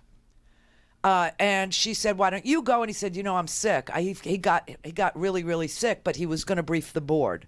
So she said, yeah, I'll go to your office because you're sick. So she took her son with her, and she went to her husband's office to get some papers that he left on his desk. So she was in his office, her husband's office, legitimately there. Her husband's homesick, to get these papers so he could make a presentation to the board at Trump Palace showing that Trump was ripping off the tenants. So she's in her husband's office. She's gathering the paperwork. This is according to a court case that he filed. All of a sudden, somebody is using a screwdriver to bust open the lock on her husband's office door, and the door bursts open, and there's a team of Trump security guys, and Matthew Calamari was with them. She said he's like a hulking, presence, and he said he was head of security, and he pushes her little boy. He shoves him into a wall. And Trump's brother-in-law, James Grau, is also part of the security team, and he's barking questions at this woman. He wants to know, who are you and why are you there? And there's another guard there named Michael Nickel, and he pushes them back when they try to get past them and leave. And Trump's brother-in-law, James Grau, takes her purse from her, snatches it, and passes it over to Matthew Calamari. And Matthew is standing there with Michael Nickel and another guy named Dominic Pezzo. And they go through her purse. They're like ripping crap out of her purse. And the little boy starts to cry. And his mother faints. She just passes out right there on the floor. She's like overcome because they're putting their hands on her son and rifling through her purse and everything. And finally, she is able to, get out of there and call the police. And the police do come. So there's a police report. And the police report says that Matthew Calamari threatened to harm the family if they spoke to police about what happened. This is according to the lawsuit that they filed. The police didn't come for like an hour and a half. And finally, when the police came after an hour and a half, this woman and her son were let go. But they were being held for an hour and a half by Matthew Calamari. I mean, what kind of a business is this? And why is he still the president? What the But hey, everybody, enjoy the national emergency. This is our second weekend. I mean, it is overwhelming. There's so much crap going on. There just is. But if you need some comic relief, like I said, Trey Crowder might be coming to a town near you. Get some tickets. Go get some tickets and, because if we don't laugh, we're going to cry. Now, if you have a really twisted sense of humor, you could watch CPAC on C-SPAN. Oh, my God, it's just a laugh riot. These are cuckoo. These are conservative people acting crazy for cash. CPAC. And we'll see on Monday. Like I said, you know what? The House is just getting started because we had a government shutdown for the first 35 days. Now they're back. Everybody's working. There's going to be 1 billion hearings. This is far from over. That is why Alexandria Ocasio-Cortez has introduced the Green New Deal, which is, remember this one, use it, it's a watermelon. Green on the outside, deep, deep red communist on the inside. They want to take your pickup truck. They want to rebuild your home. They want to take away your hamburgers. This is what Stalin dreamt about but never achieved. You are on the front lines of the war against communism coming back to America under the guise of democratic socialism, which is just the PC term for communism. I want everyone to take to heart Donald J. Trump is never going to let it happen, and as he said to Congress, America will never be a socialist country. Give me a break. What was that? I mean, did anybody take my advice on Friday? And I said, if you have nothing to watch, you should watch the CPAC thing on the C-SPAN. Gorka. Sebastian Gorka. He's like a Bond villain, isn't he? He's like perfect casting for like the next Bond. Gorka. See, he is a communist. That's the craziest thing. I mean, it's like everything that they say that we are is who and what they are. It's just wow. I mean, shout out to Kevin. Hi, Kevin. Kevin delivered something to me early this morning. And, I always use my regular name. It's not Randi Rhodes, as you know. And so, he was delivering something delicious to me this morning. And I don't know how people know this, but there I was in my pajamas, answering the door at 8 a.m. And there he was, all bright and shiny, and happy to see, anybody answer a door at 8 a.m. And I said, good morning. And he goes, oh, my God. Oh, my God. Are you? I said, what, half awake? No, Randi Rhodes. Yes, I am, because I'm such a quick thinker at 8 in the morning. Yes, I am. Kill me. You know what I mean? It's just, And he just grabbed me and hugged me. And he was almost weeping on my shoulder. I almost wept on his because he was a strong black man, which is how he wanted his coffee, strong and black. I made him, with joy in my heart, a delicious cup of coffee, invited him in. And he said, the first thing he said was that he had been making deliveries on the day that Michael Cohen testified, and that every house that he was in had seen it. Everybody had watched it. And it just blew his mind. And, that he got into conversations with, I said, Kevin, this is Florida. You don't do that. You don't get into the conversation. Because people were like, so what? Who cares? He's a liar. I'm like, yeah, well, he lied to protect Donald Trump. He pled guilty to lying to protect Donald Trump. Now Donald Trump calls him a liar. It's a great racket, right? So we wept in each other's arms this morning. I told him I'd give him a shout out. So, hey, Kevin, he's a great guy. He's been listening for years and years and years. And I tell you, it was just a warm moment at 8 o'clock this morning after crazy CPAC. But he was, watching it too. And that was what we talked about. He said, did you see him? Did you see him? The man is unhinged. The man is deranged. What are you? I don't know why it's always me. What are you going to do about our president? So I thought I would invite a Democratic, Congress member on today so I could, pass it along. Not the concern. No, I can pass on the what are you going to do about a thing, because unless we all stick together, I mean, I don't. I will tell you this, this had to be February 2019, the worst Black History Month ever. I feel gypped. I feel robbed. It was just the worst. I mean, what did we have for Black History Month? I tried to play, some meaningful clips so that we could, celebrate a little bit of Black, but then it just turned so bad. I mean, you had Justin Fairbanks and Joe, what's his name?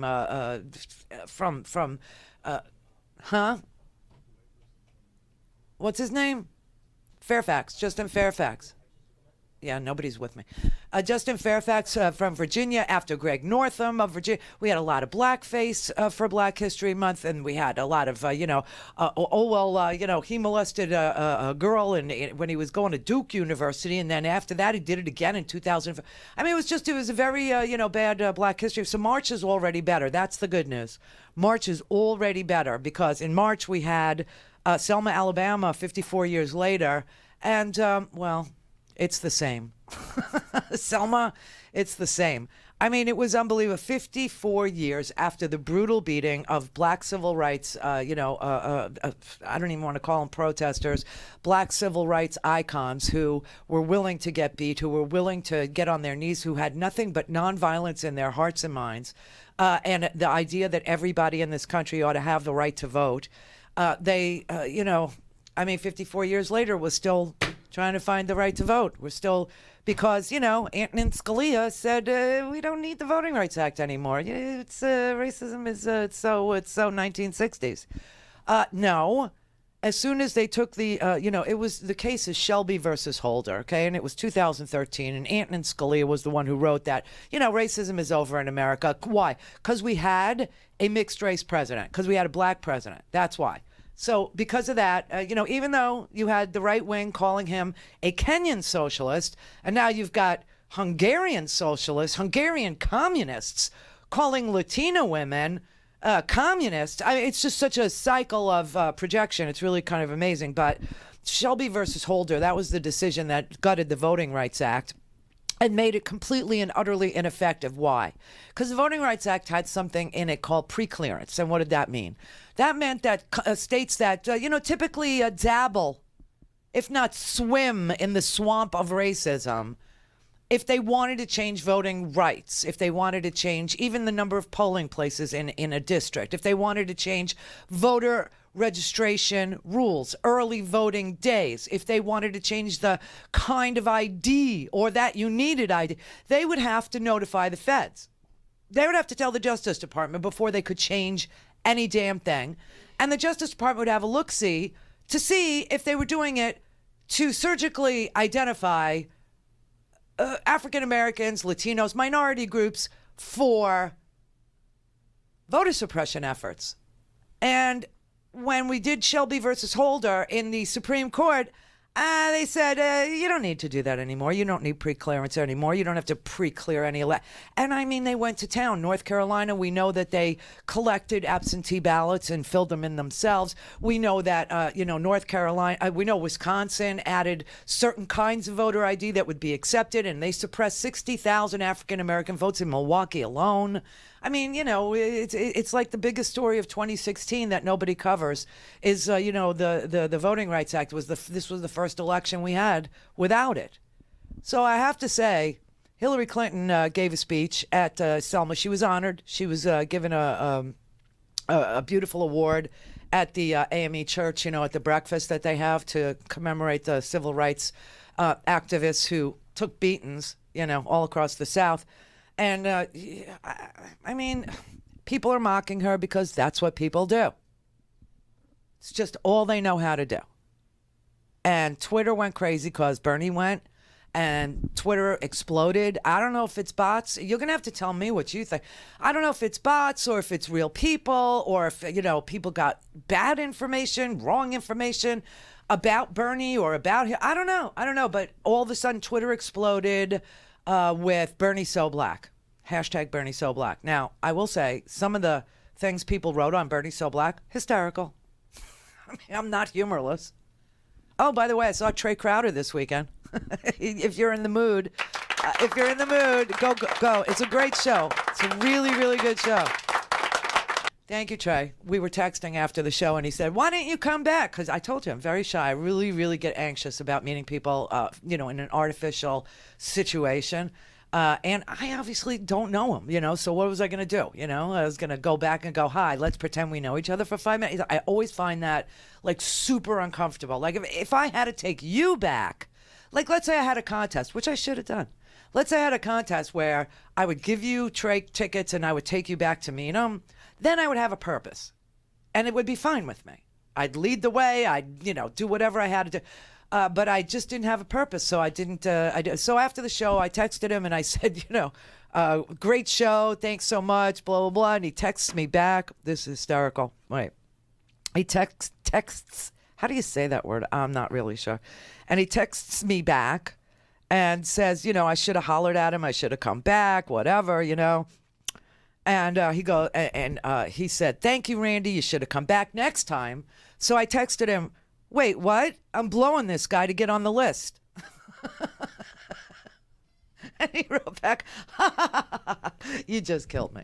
So that was better than meeting him, I have to say. But if you're in a city or a town that has Trey coming to you, your city, please do go see him. It was really fun. All right, so this was Hillary in Selma. It's a little on the lengthy side, but we don't hear from her much. And this was really, really an amazing speech that she gave because this is true. This is all true. There is no way we can get to an economy that works for everybody, that produces good jobs and rising incomes and inclusive prosperity if we don't protect the right to vote. There is no way we can have guaranteed quality, affordable health care if we don't protect the right to vote. There is no way we could deal with any problem, whatever it is that you are worried about, if we don't protect the right to vote, and then if people don't get up and actually go to vote. And when you heard the report from the LDF, I hope you paid attention. Because I was in the Senate. Sherrod was there. I'm not sure if you were there yet, Corey, but we were there when we passed in the United States Senate 98-0 the reauthorization of the Voting Rights Act. We had a Republican president, George W. Bush, who said he would sign it, and he did. It was based on thousands and thousands of pages of testimony as to why we still, as a nation devoted to the law and liberty that should guarantee every one of us equality, needed the Voting Rights Act. I thought it was a done deal. Passed out of the Congress, signed by a Republican president, And then it found its way to the Supreme Court, because I want you to just never forget. There is an other side in America, and they never give up. Yep. They never quit. They're never discouraged. They are motivated every single day to try to pull back rights, to try to suppress rights, to try to prevent people from fulfilling their own God-given potential. And so they did go to work.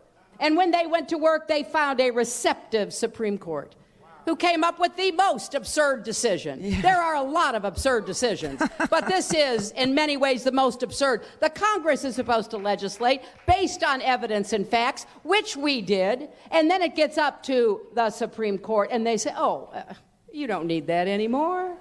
We don't need that voting rights stuff. You don't have to hold states and municipalities accountable. We're beyond all that now. What nonsense. Absolute, absurd nonsense. And what was the result? They gutted the Voting Rights Act. Seriously, dude.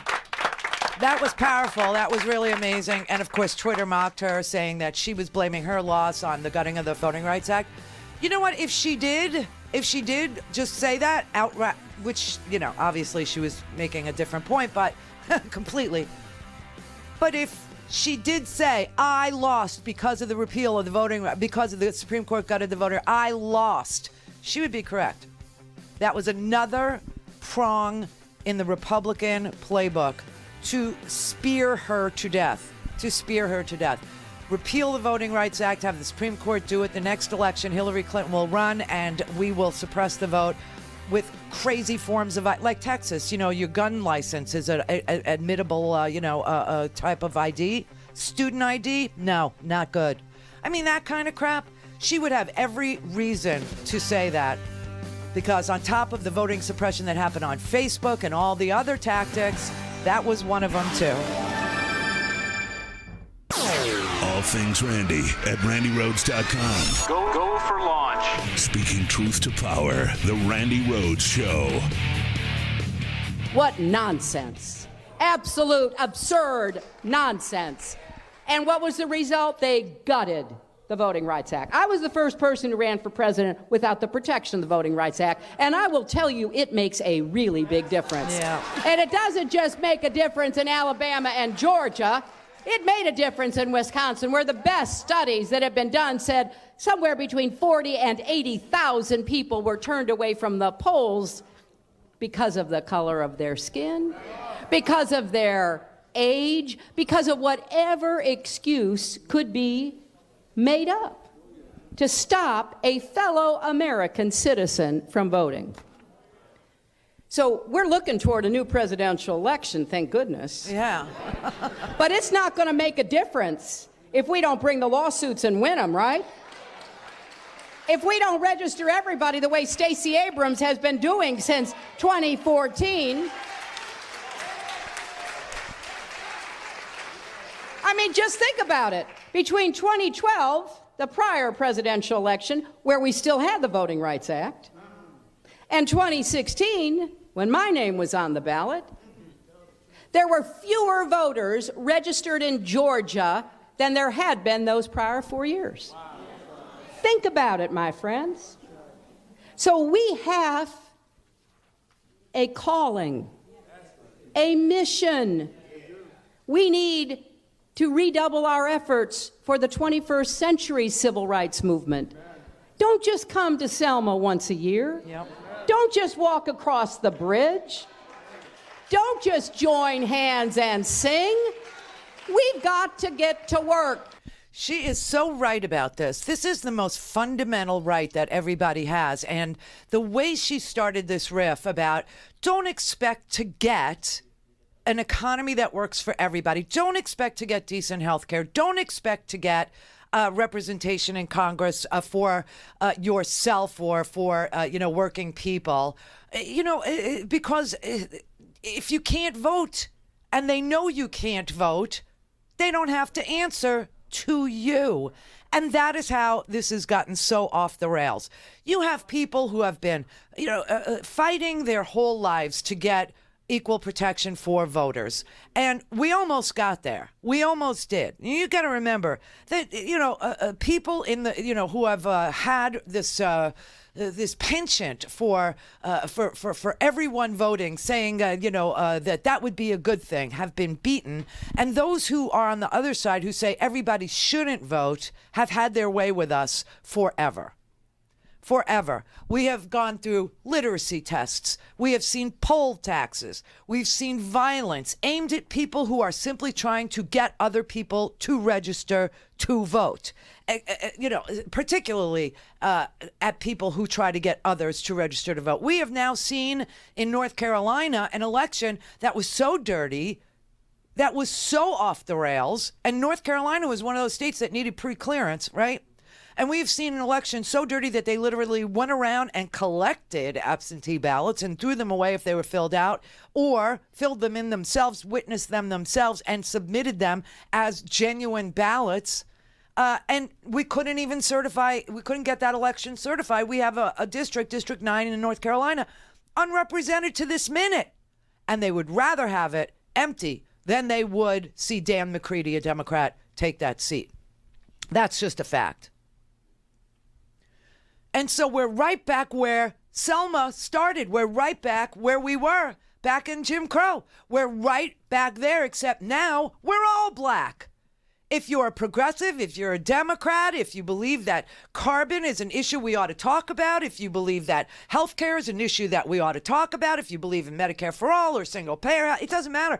I mean, if you think that this economy is rigged for the wealthy, if you think that last year you got $7,500 back and this year you're paying in $400, that was a ripoff, that was wrong, that was a giveaway to the multi-billionaires, if you believe that, then you are going to have your votes suppressed. It is just that simple. So we're all African American now. All of us. Michigan. Donald Trump took Michigan by 10,704 votes. 10,000 votes. Wisconsin was decided for Donald Trump by 22,177 votes. And in Milwaukee alone, in Wisconsin, 60,000 votes. 60,000 African American votes were not cast. Were not cast. You had 60,000 more voters in the previous election than you did in 2016. How is that possible? How is that possible? She got 43,000 fewer votes than Barack Obama did? Really? That's double Trump's margin of victory in all of Wisconsin, just in African American Milwaukee. North Carolina literally sent out a press release to boast, to brag about how they were successful in driving down African American turnout in 2016. They were bragging about it. And Trump, he tells you the exact opposite, that there's widespread voter fraud. We know there's election fraud, like in North Carolina. We know that. That empty district in North Carolina, that is a clear case of election fraud. There is no voter fraud. Nobody goes to jail because nobody does it. It is a high crime. It is a high punishment for low return. So no one does it. But he's still saying it. They're still out there saying it. They still, I mean, it's so disgusting. They were saying it at CPAC. They were saying it on the Sunday shows. These people are incorrigible. They are just vile. They're disgusting, disgusting people.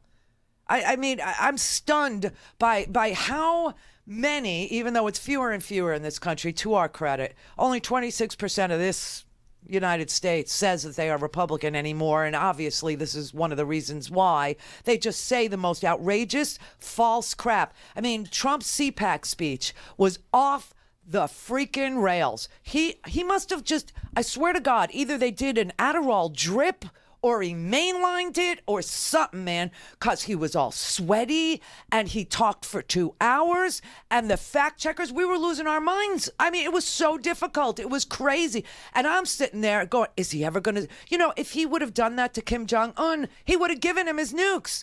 Kim Jong-un would say, just stop talking. Stop talking already. Here's my nukes. Just go. That's how bad it was. It was unbelievable. It was like wearing everybody out. People that were at the freaking CPAC. Is he still talking? Oh my God. Why doesn't he stop? Why doesn't he stop? Can you imagine what this guy is like in bed? Oh my God.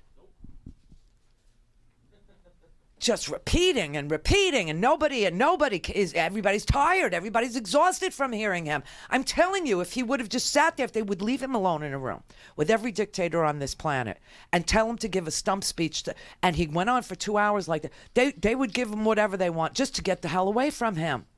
Wow, that was like insane. And then Gorka, they're going to take away your hamburgers. What is wrong with them? Seriously? And people applaud and start screaming USA, USA after he says they're going to take away your hamburger? What is that? I mean, I don't even understand it. I'm not even clear. And then they sit there and they go on these shows like Matt Schlapp and they insist Trump doesn't lie. There really is voter fraud. There really is. There's millions of people illegally voting. I mean, really. And I think it's a big mistake to say that Donald Trump is somehow a dishonest political leader. He went around this country and said the 7, 8, 9 things that he intended to do. He lies. Look at Chris Cuomo's face. He goes, I think it's a mistake to say that Trump lies. I think it's a mistake. look at this. It's like, what? He is a rare politician. He lies Not all true. the time. What? Not true. Matt, I reject that. Please. How Chris, can you reject it? It's as plain as the nose on my face. Because what you are going to argue is that there are times when facts are wrong that come out of the president's mouth. No, he lies. He said he didn't have anything to do with Jared's clearance, and he did. He said he had nothing to do with the hush money payments, and he did. Look at He said 2 million people voted illegally, and they didn't. He lies all the time. So we just came out of a congressional election, Chris. Are you still going to make the argument that there's not a huge voter fraud problem in this country? Matt, I heard you make please. Oh my God. He said 2 million people voted illegally in California. He said he had nothing to do with the clearance. Matt, look, this is what I don't get. How many voted illegally in California? Don't call him a liar. He's a liar. He's a liar. He's a liar. It's a big number in California. Matt, but it's if you're not anywhere near it, and no you know big it. There weren't number. people dancing on the buildings after 9/11. He lies all the time, and you know it. And this stuff with auto warm beer. I don't know it. When President Obama went to Cairo and said America's got to do better than it's done in the past. Let me try to answer. Well, but you're shirking the question. You're shirking the question and the reality, Matt. Listen. You guys were so tough on Obama for giving shelter to Muslims. You're not going to let me talk. Well, I want to set the table. You're not going to let me talk. I want to set the table. This is his third despot in a row. He said that he believes Putin about not being involved with interference. He believes MBS in Saudi Arabia about not having anything to do with Khashoggi. And he believes Kim about not having anything to do with auto warm beer. If President Obama had said that, Matt, your head would pop off your shoulders. Definitely. Now, silence. Seriously. No doubt about it, right? I mean, and that was the conversation I was having with Kevin this morning. Kevin said the same thing. If Obama did 1/10, 1/10 of 1% of what this man did. I mean, Obama said you can keep your doctor if you like your doctor. Then your employer changed your insurance carrier, and now you've got a whole new slate of doctors. Well, he's not responsible for that. When he said you could keep your doctor if you like your doctor, he meant if you went on the exchange, you could see if your doctor was in the plan that you were going to choose for yourself on the exchange. And if your doctor was not in the plan that you were going to choose for yourself on the exchange, then you didn't have to choose that plan. You could keep your doctor in Obamacare if you wanted to keep your doctor. What happened, though, is employers, like they do, 1 year you're on Aetna. The next year they go, okay, this year we're going to be on United. And then the next year they go, we're dropping United Healthcare. Now we're going to be on Blue Cross Blue Shield. And your doctor may not be on Aetna. Your doctor may not be on Blue Cross Blue Shield. See, it's not Obamacare. Obamacare, you can search your provider and choose the plan that actually your provider accepts. So you did have a choice. But when he said that, they said, he's a liar. He's a liar. And that was after calling him a Kenyan socialist and putting a black man's face with a bone through his nose on a poster in the most racist reference you could possibly pull out of your ass, okay? Now, Remember, Barack Obama becomes president. He goes to Cairo and he says we should do better in the Muslim world. We should understand our neighbors better. And they called him an apologist. You have a president who literally apologizes for Vladimir Putin hacking into the Democratic National Committee and interfering in our election. You have a president who apologizes for Kim Jong-un taking Otto Warmbier prisoner. There was only like 4 Americans. You think Kim Jong-un doesn't know when his government takes an American? Are you freaking kidding me? He held him for 17 months. Kim Jong-un didn't know? You have a president who apologizes for Mohammed bin Salman, who most likely Jared Kushner sold our intelligence to, so he would know who was not for his ascension to the throne, and told him who was plotting against him, probably for cash, right? And Donald Trump apologizes for the Saudi king who literally sent his own coroner, his own medical examiner, with 16 other guys and a bone saw to carve up an American green card holder who wrote for the Washington Post, Jamal Khashoggi. And the president of the United States apologizes for these dictators, and they called Obama. That's what I'm saying. It's complete and utter projection. And as they suppress the vote, and as they make voting harder, and as they close the polling places, or they put the polling places outside the city limits where there is no transportation to get there, or they take the polling places from 9 polling places to a half a polling place, or they cut the early voting days, or they say that you need a form of ID that nobody has, okay, a passport or something like that. I mean, our work is not done. These are the basic things. We have to function. We have to function, and we have to function now. And Hillary Clinton, I have to say, to her credit, she was very, you could tell when she's in her comfort zone. She was so strong, and she was so honest, and she was so brilliant. Cory Booker was too. At this AME church, in Selma. I mean, they were awesome this weekend. It was thunder. I mean, and then Alabama got hit by these tornadoes as soon as they left. I think God punished them. I think he did. I think God heard Cory Booker. I think God heard Bernie Sanders. I think he heard Hillary Clinton. I think he heard. And he was like, F you people. Of course, it's Mother Nature, and you never mess with her. But she asked a great question. What would you have done if you were in Selma in 1954? What would you have done in 1961? What would you have done? It was great. Because you already know the answer.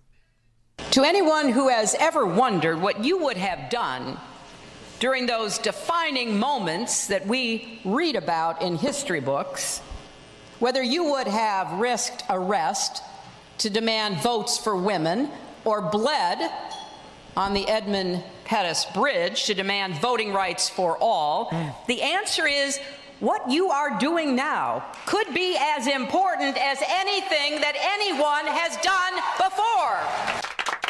Damn straight. Damn straight. I'm so serious. Our work is so far from done. Now, I will tell you that there is some good news around here. Terry Sewell, who is a U.S. representative, last week he introduced a bill seeking to restore the key provisions of the Voting Rights Act of 1965. That's the legislation that was undone by Antonin. Antonin sat there, and with a stroke of his pen, he said, racism is over. We don't need pre-clearance anymore. So these states can, put all these voter ID obstacles. They can close polling places. They can move the polling places. They can do whatever they want to do. It's like the mafia. Karen can do whatever she wants. Are we having issues? Un poquito. ¿Qué pasó? Keep going? You try. I heard it already. So I was already in that space in my head. 2 minutes, right? Well, U.S. Representative Terry Sewell, he introduced a bill. That bill restores the Voting Rights Act of 1965. I'm serious. We actually have to have another vote on it. And if you think it's going to pass the Senate with Mitch McConnell, you think it's even going to get a vote with Mitch McConnell? And you know what? Our job is to get out in the street and to say to Mitch McConnell, what is your beef with voting? What is the issue with everybody voting? Why aren't you for the Voting Rights Act? Why aren't you for it?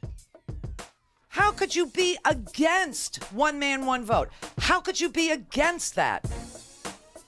I'm telling you, before 2020. Before 2020.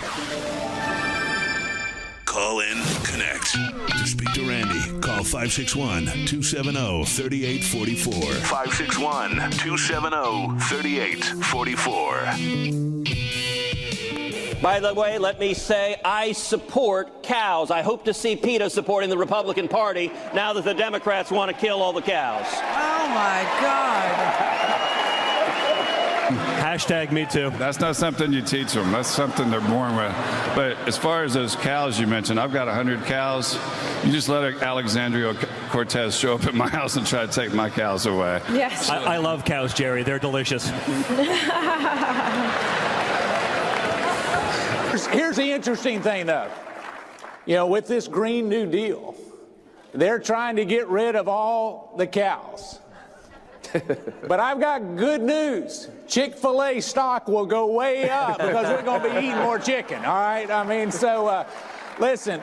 No one is applauding you. I think that the American people understand what socialism is. We do have to go out and educate. We have to talk about Venezuela, where 90% of the people right now are living beneath poverty, that they don't have groceries in their grocery stores, that people are eating dog food to survive. That is the path that Democrats are taking us down. They want to take your pickup truck. They want to rebuild your home. They want to take away your hamburgers. This is what Stalin dreamt about but never achieved. Who is this guy? Is he like wimpy or something like that? I mean, it's cheeseburgers, Sebastian. Gorka. It was all about cows and hamburgers. That was a minute of CPAC, just 1 minute of CPAC, and that was enough to make your head cave in. This is their prescription for what ails rural America. This is their prescription for tell everybody that we want to kill cows and that we're what is he, the Hamburglar? Oh my God, this is the sickest freaking thing I'd ever seen in my life. I mean, it was really off the hook. It was bizarre. And the president hadn't even spoken yet. Okay? President hadn't even gotten up there. And once Trump got up there, I swear to God, he's mainline now. He is. He's snorting it. You know, something. Remember there was a comedian who said that he used to work for the Trump organization. He used to work for Donald Trump on the Celebrity Apprentice. And he swears that Donald Trump snorted Adderall, crushed it up and snorted it. I'm starting to believe that, you know, he's progressed to, you know, straight to the vein. I swear to you, he must have an IV drip because he was bizarro world. I mean, I'll just play a mashup, okay? So I don't have to play everything, but oh my God, this went on for 2 freaking hours, man. You know I'm totally off script right now. The Green New Deal, right? Darling, is the wind blowing today? I'd like to watch television, darling. Russia, please, if you can, get us Hillary Clinton's emails. Please, Russia, please. He asked Russia to go get the emails. We're going to look into his finance. I said, where did that come from? He always talked about Russia. The Attorney General says, I'm going to recuse myself. And I said, why the hell didn't he tell me that before I put him in? Russia, Russia, Russia, Russia. My wife said, you never spoke to anybody from Russia, darling. Look at him sweating. I said, that's right. President Trump is waiting for the Mueller report. He's bad. He's a bad guy. But you know what I like about this? Number one, I'm in love, and you're in love. We're all in love together. We've done something that nobody's ever done. He is so wasted. I'm sorry. Don, how you doing? Hey, Donnie. I love you, Donnie. For 35 years now, they call Mr. President, sir. How are you? Trains to Hawaii. How do you get to Europe? We haven't figured that one out yet. We don't use airplanes anymore. Is doing well, except, of course, for the never-Trumpers. But they are on mouth-to-mouth resuscitation. You don't get rich by sitting behind a desk, so I didn't want to do that. And I'm in the White House, and I was lonely. Oh, my God. I said, let's go to Iraq. Okay, General Raisin Cane, how fast can... Sir, we can have it totally finished in 1 week. I said, 1 week? And yet I see senators that are there for 20 years. White hair, See, I don't have white hair. Because you dye it. Yes, I agree with this. This speech should have been delivered 1 year from now, not now, damn it. Oh, he's wasted. Because they're going to grab together. They're going to say, you know, this guy's really laying for us. Okay, that's enough. He reminds me of the guy at the party that disappears into the bathroom, and then when he comes out, he's completely shot out of a can, and he's the life of the party all of a sudden. Yeah. I mean, he's wasted. He's like, enough, Shecky, okay? Back off, dude. Tip your waiters, waitresses. Try the veal. Thank you, everybody. Good night. What the? He's doing shtick. 2 hours he did. 2 hours of standing there and calling everything bullshit. I mean, he went crazy. He started to curse. He started to scream. He started to yell. I mean, it was awful. Then we started really doing well, and they were coming from everywhere to vote. Those red hats and white ones. He's still talking about the election. The key isn't the election. color. The key is what it says. Make America great again. That's what it says. I mean, he's... Right? This is 2 years ago. But we had the greatest of all time. Now we have people that lost.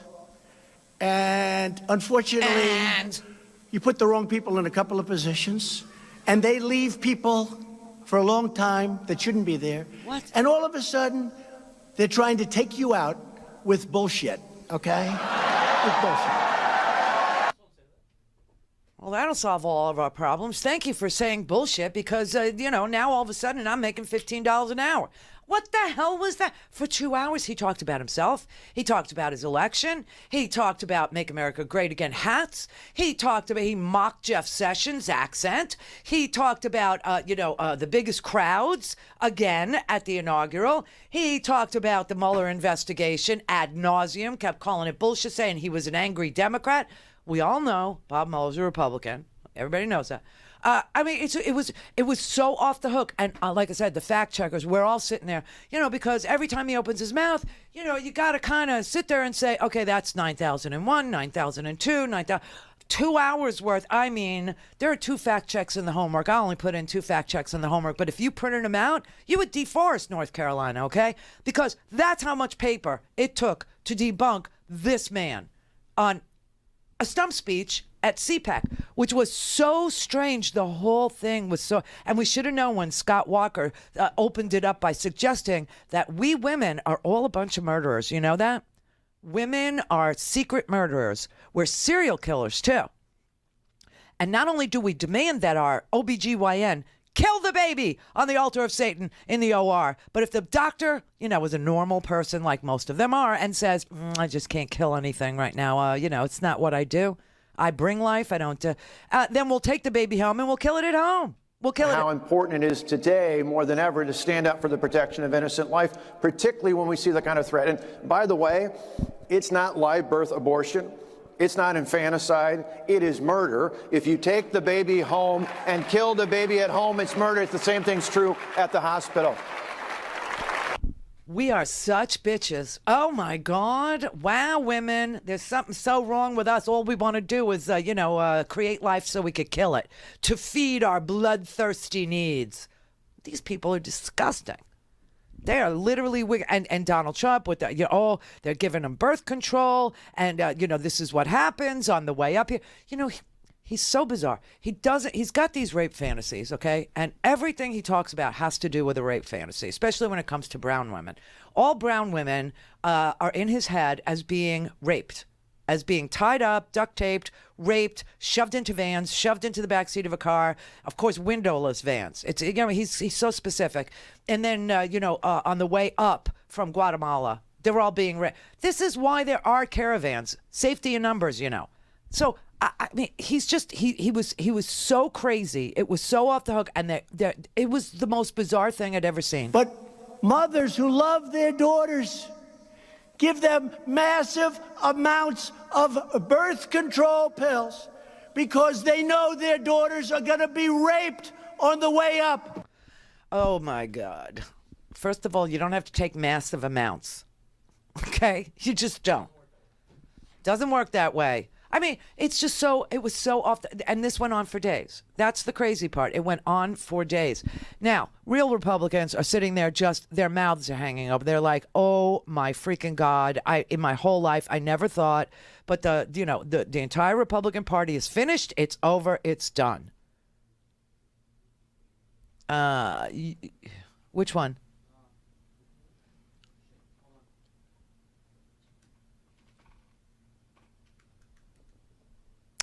$25. It's interesting about CPAC. I mean, CPAC used to be, the confab of conservatives who would get together once a year, and it's not CPAC anymore. It hasn't been since 2016. It's now Trump PAC, and it should be TPAC. Because the people there they talk about pro-tariffs, anti-justice, anti-law enforcement, anti-immigrant, anti-Muslim, pro-Russia, pro-autocrat. I mean, it's unrecognizable what Donald Trump has done to the party and what he's done to the conservative movement. And CPAC, which used to be the flagship of the conservative meeting, it's a real shame. It's not a real shame. I hate to tell you, Rick Tyler, this is not a real shame. This is the natural conclusion to your agenda. This is the natural conclusion of the contract on America. This is the national conclusion for never raise taxes on a wealthy person. This is the natural conclusion of Grover Norquist saying we don't care who the president is, just as long as he's lucid enough to sit up straight and hold a pen and sign the legislation we put in front of him. This is the natural conclusion of Citizens United. This is the natural result of a corrupt party that never gave a rat's ass about people who work for a living, never cared about people who would try to organize themselves so that they would have some leverage in order to get a living wage, a little health care, and a vacation.